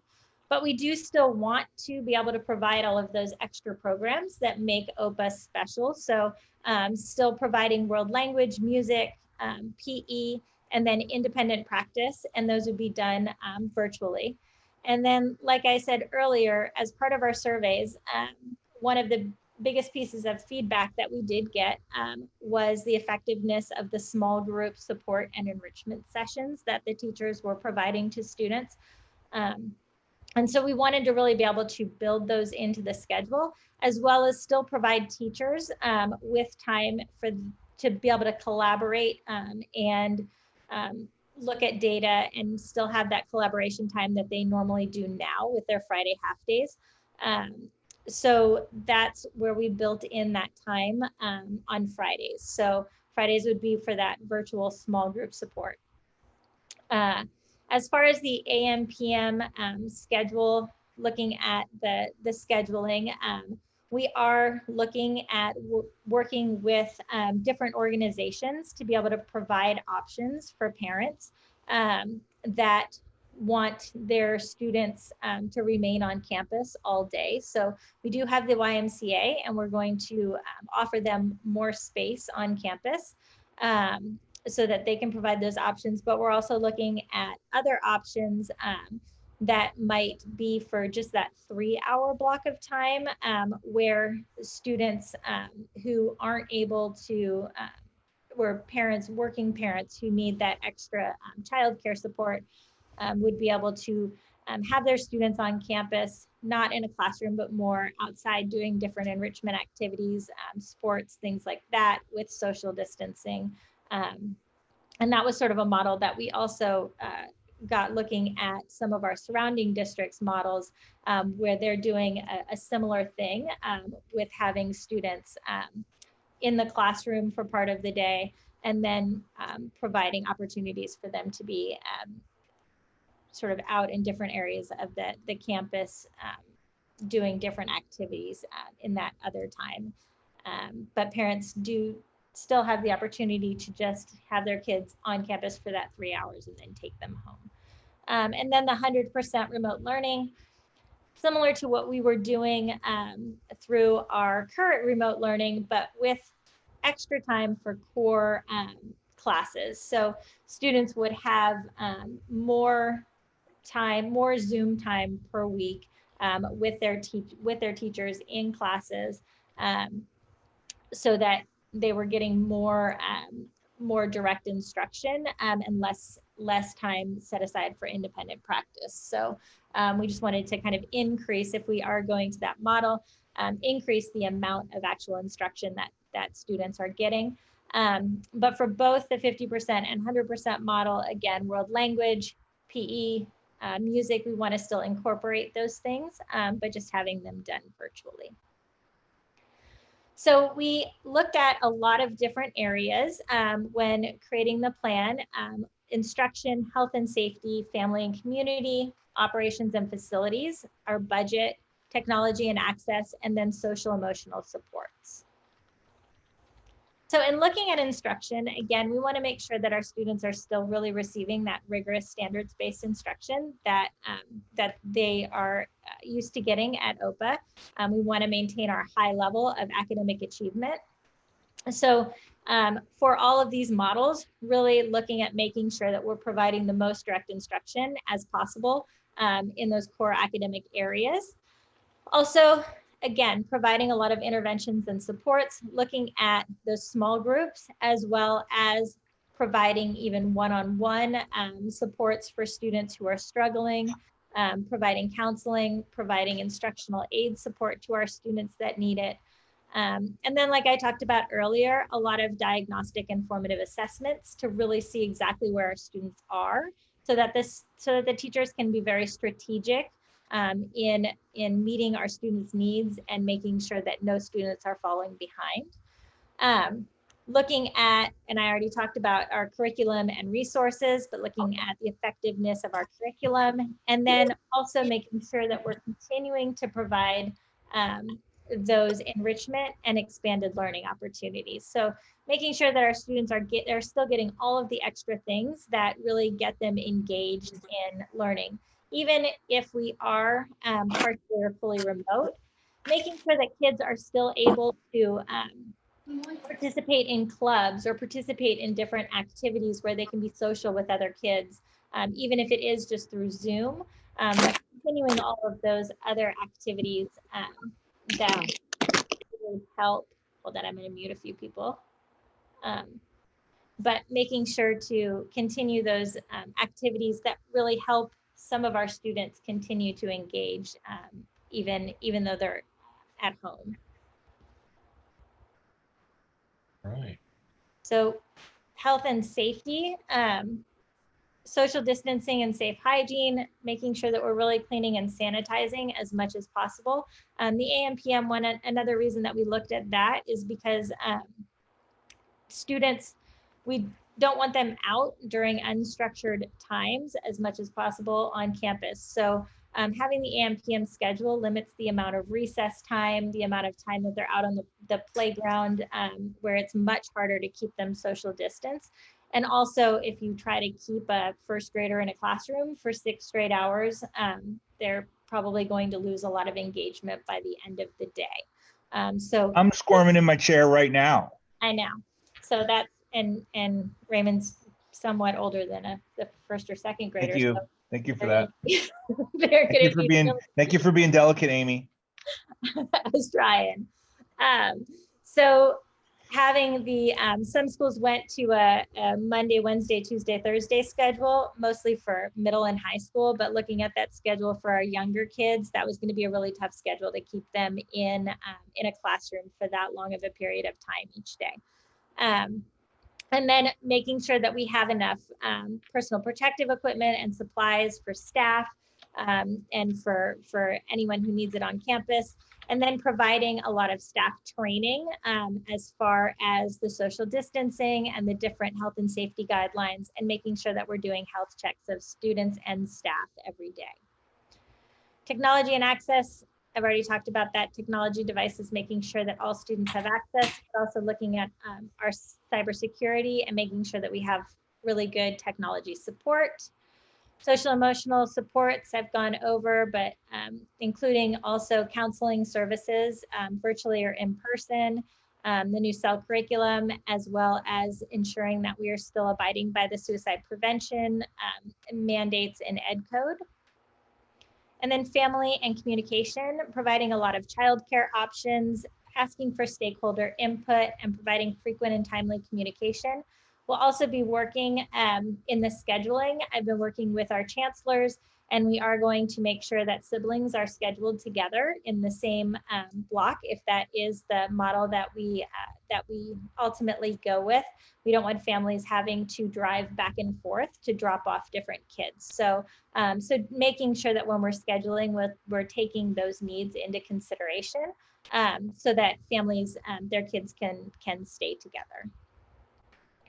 And then again, making sure that we are using our facilities as efficiently and effectively as possible, that we're providing meals and nutrition services to students who need those, that we're maintaining a balanced budget. We're also going to be looking at alternative funding sources to supplement our revenues so that we can continue to provide all of the programs and even try to really bring back some of the programs that that we've had to cut through the budget cuts. We want to make sure that we're doing everything we can to try to bring those programs back. So a sample elementary schedule would look something like this. You would have a cohort of students that would come to school in the morning, while other students were participating virtually in things like music, PE, and independent practice. Then we would have pick up and drop off. Those students who wanted to lunch on campus, we would provide that. And then we would have our PM cohort of students. And then on Fridays, again, small group instruction for that intervention and enrichment. For middle school, students would be in the same types of cohorts, but they would alternate days between math and ELA. So since they do switch classes, they would alternate days for that so that they were not actually having to switch classes during the day. And that's for health and safety reasons. So they would be in one classroom doing math and science Monday, Wednesday, and then they would switch Tuesday, Thursday if you were part of that first cohort. And then the afternoons, again, doing their foreign language, which we would still be offering, again, for middle school. So we're very happy to have been able to work back into the budget to bring foreign language back. And then PE, and then that virtual independent practice. So very quickly, that is it. Any questions from the board? Dr. Oh, go ahead. I said I actually had a whole host of questions and you answered them all in your presentation. So I've literally been crossing them off as you've been answering. Bam. That How you like that? Thank you. That's good. And did you, and I apologize if I missed it as I was flipping through materials, did you address the issue why we can't sign up for IS and then flip into this program as well? So really there's a couple of different reasons. One has to do with the fact that in our charter, we do have very specific guidelines about enrollment and offering spots and things like that. And so students can't be enrolled in multiple programs at one time.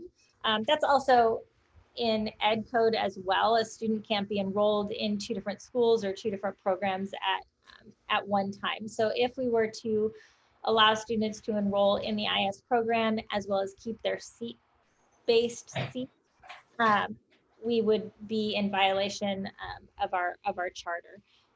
Another reason is also because if we're having students that are holding both seats, then we're having to staff both of those different programs for each student. And with our budget the current budget cuts, we don't have the ability to hire an entire second set of teachers so that we can have teachers who are doing independent study, as well as a second set of teachers who are also holding those classroom-based lessons. We are looking at a variety of different options though, to make sure that, again, if parents really are feeling like they can't send their kids to school, if it's for a health and safety reason, there are some options with either short-term independent study or with a program called Home and Hospital, where we, if a student had a health issue that they could not come to school because they would be put at risk, then we would provide them that that instruction, but that would be for a medical reason. But we also have our short-term IS that can go sort of in 20-day increments, that, you know, families, if there is sort of an uptick, or if there's something that they feel that they don't want to send their kids to school, they can go on that short-term IS. And their students, we're looking at ways to have the teachers be able to actually just broadcast their lessons through Bluetooth from the classroom, so that kids could join synchronously but remotely into their regular classroom setting if there are a seat-based student. So we're looking at a variety of different options.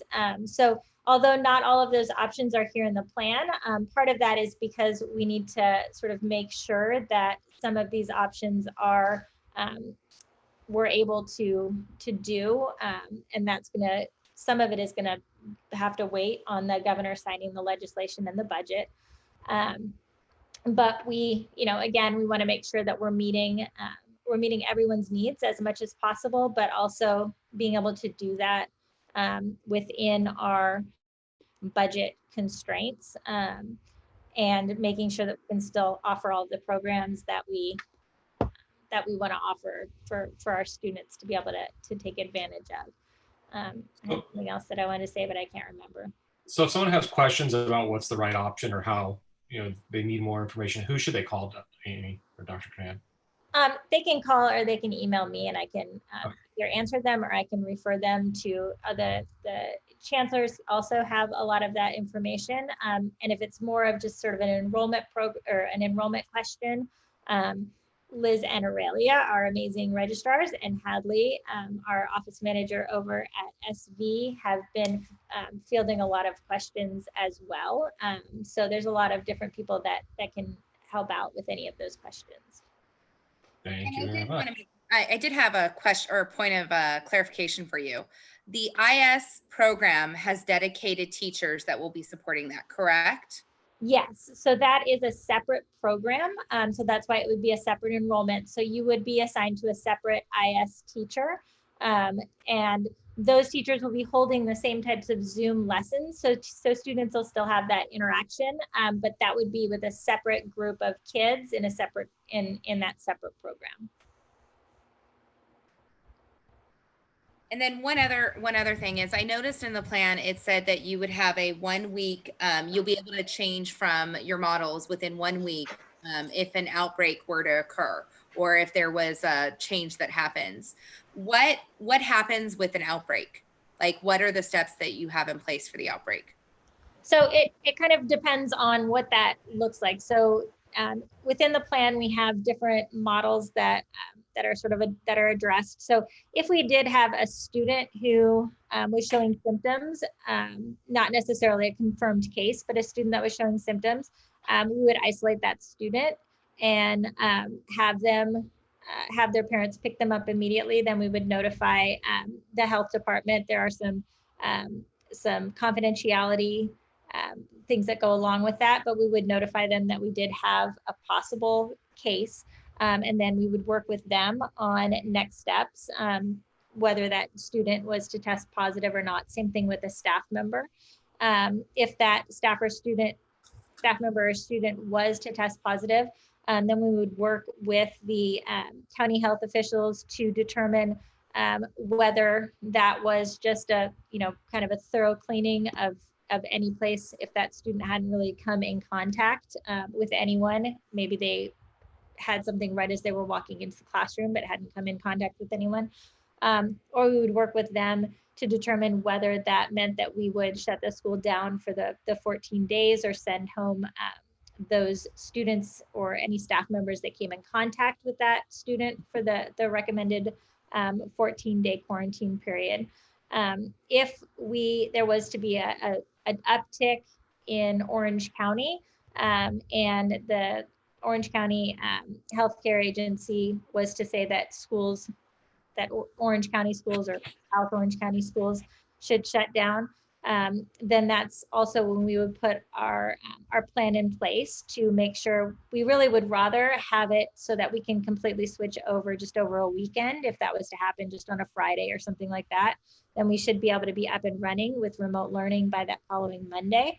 If it was to happen in the middle of the week, we'd have to give teachers a little bit of time to kind of flip everything over. So really our plan is to make sure that we would be able to switch everything over in a week or less to have everyone ready to start going on remote learning. So, and we're hoping that if that was to happen, we would try not to keep flip-flopping back and forth. That's really hard on families and kids, going back and forth every couple of weeks between remote learning and hybrid or on campus. So we would try to make, I mean, we can't predict when we would have to increase to remote learning, but we would try to make that switch back on campus kind of at natural breaks if there was like a vacation, a couple of vacation days coming up, or a break in the trimester, just to sort of give families that ability to figure out childcare or transportation or needs like that. So, but we do want to make sure that we lose as little instructional time as possible if we do have to go from kind of one increasing remote learning model to the next. All right. Any other questions from the board? I would like to comment that OPA has been invited to tomorrow's South Orange County Economic Coalition. They're hosting a live virtual event focusing on how schools are preparing to open. We've been invited alongside Orange County Office of Ed Assistant Superintendent and the Capistrano Unified School District Superintendent. So, you know, when we talk about reputation and integrity and the expertise and the care we've put into our work and this work in particular. And, you know, I heard Teresa's question about, well, what are other folks doing? I suggest folks tune into the South Orange County Economic Coalition, Google it, and you can hear what our county partners and also our charter authorizer partners are doing, as well as are presenting what our plan is as a well-reputed charter school. Thank you. Any additional questions or comments from the board? All right, seeing none, the matter here is, do I have a motion to approve action item F? I'll make a motion to approve action item F. I second. All right, any discussion? All right, before I put this to a vote, I just want to thank staff for putting together a really comprehensive and well thought out. Looks like you anticipated a lot of the things our parents were concerned about, and you digested their feedback they got. In an ideal world, we won't have to use it. We'll put it on a shelf for another day, and we'll all be back in the fall. But in case we're not, it's good to know we're prepared. So that said, all in favor of action item F, say aye. Aye. Aye. Those opposed? This motion passes unanimously. Next up is G, approved donation of 101 ASUS Chromebooks by the OPA Saddleback Valley Honor Society. The Saddleback Valley Honor Society donated 101 Chromebooks at a value of $24,997 for the students at OPA Saddleback Valley. These Chromebooks will be used to ensure that all students in grades TK through 8 have access to technology both on campus and while doing remote learning. It is recommended the board approve action item G. Do we have any presentation on this? I just wanted to really thank the OPA Saddleback Valley Honor Society for their generous donation. Our Chromebooks are getting very old, and a lot of our younger grade level Chromebooks can't get on Zoom. And so we were having a lot of issues and having to do a lot of replacements of them. So we are very lucky to have this donation and very thankful that our students will be able to have Chromebooks that'll be able to get online and have them remain engaged in learning. Definitely very generous and very appreciated. Do I have a motion?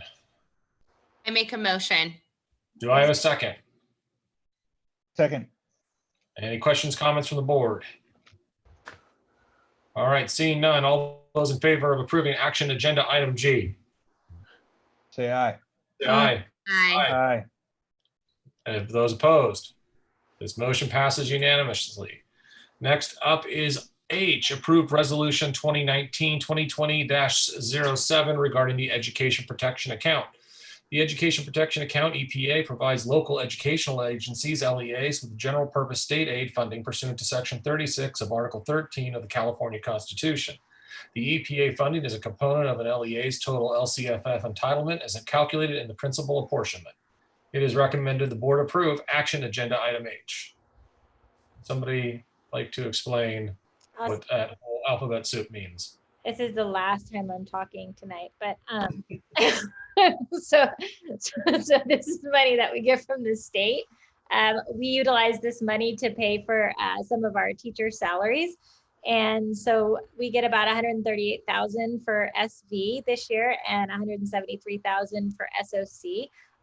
But in order for us to accept this money, we need a board resolution stating how we will use it, and that you are approving of us to use this money for staff salaries, teacher Okay. salaries. Sounds good. All right, do I have a motion? I make a motion. Do I have a second? I second. All those in favor say aye. Aye. Aye. Those opposed? This motion passes unanimously. We are now going to return to closed session at 9:44 p.m. And we will return when we are done. Thank you. And do we say what we're going to cover in there? It's just a continuation of where we were. Got it. The earlier item that was agendized. Aye. All right. Thank you. BRB.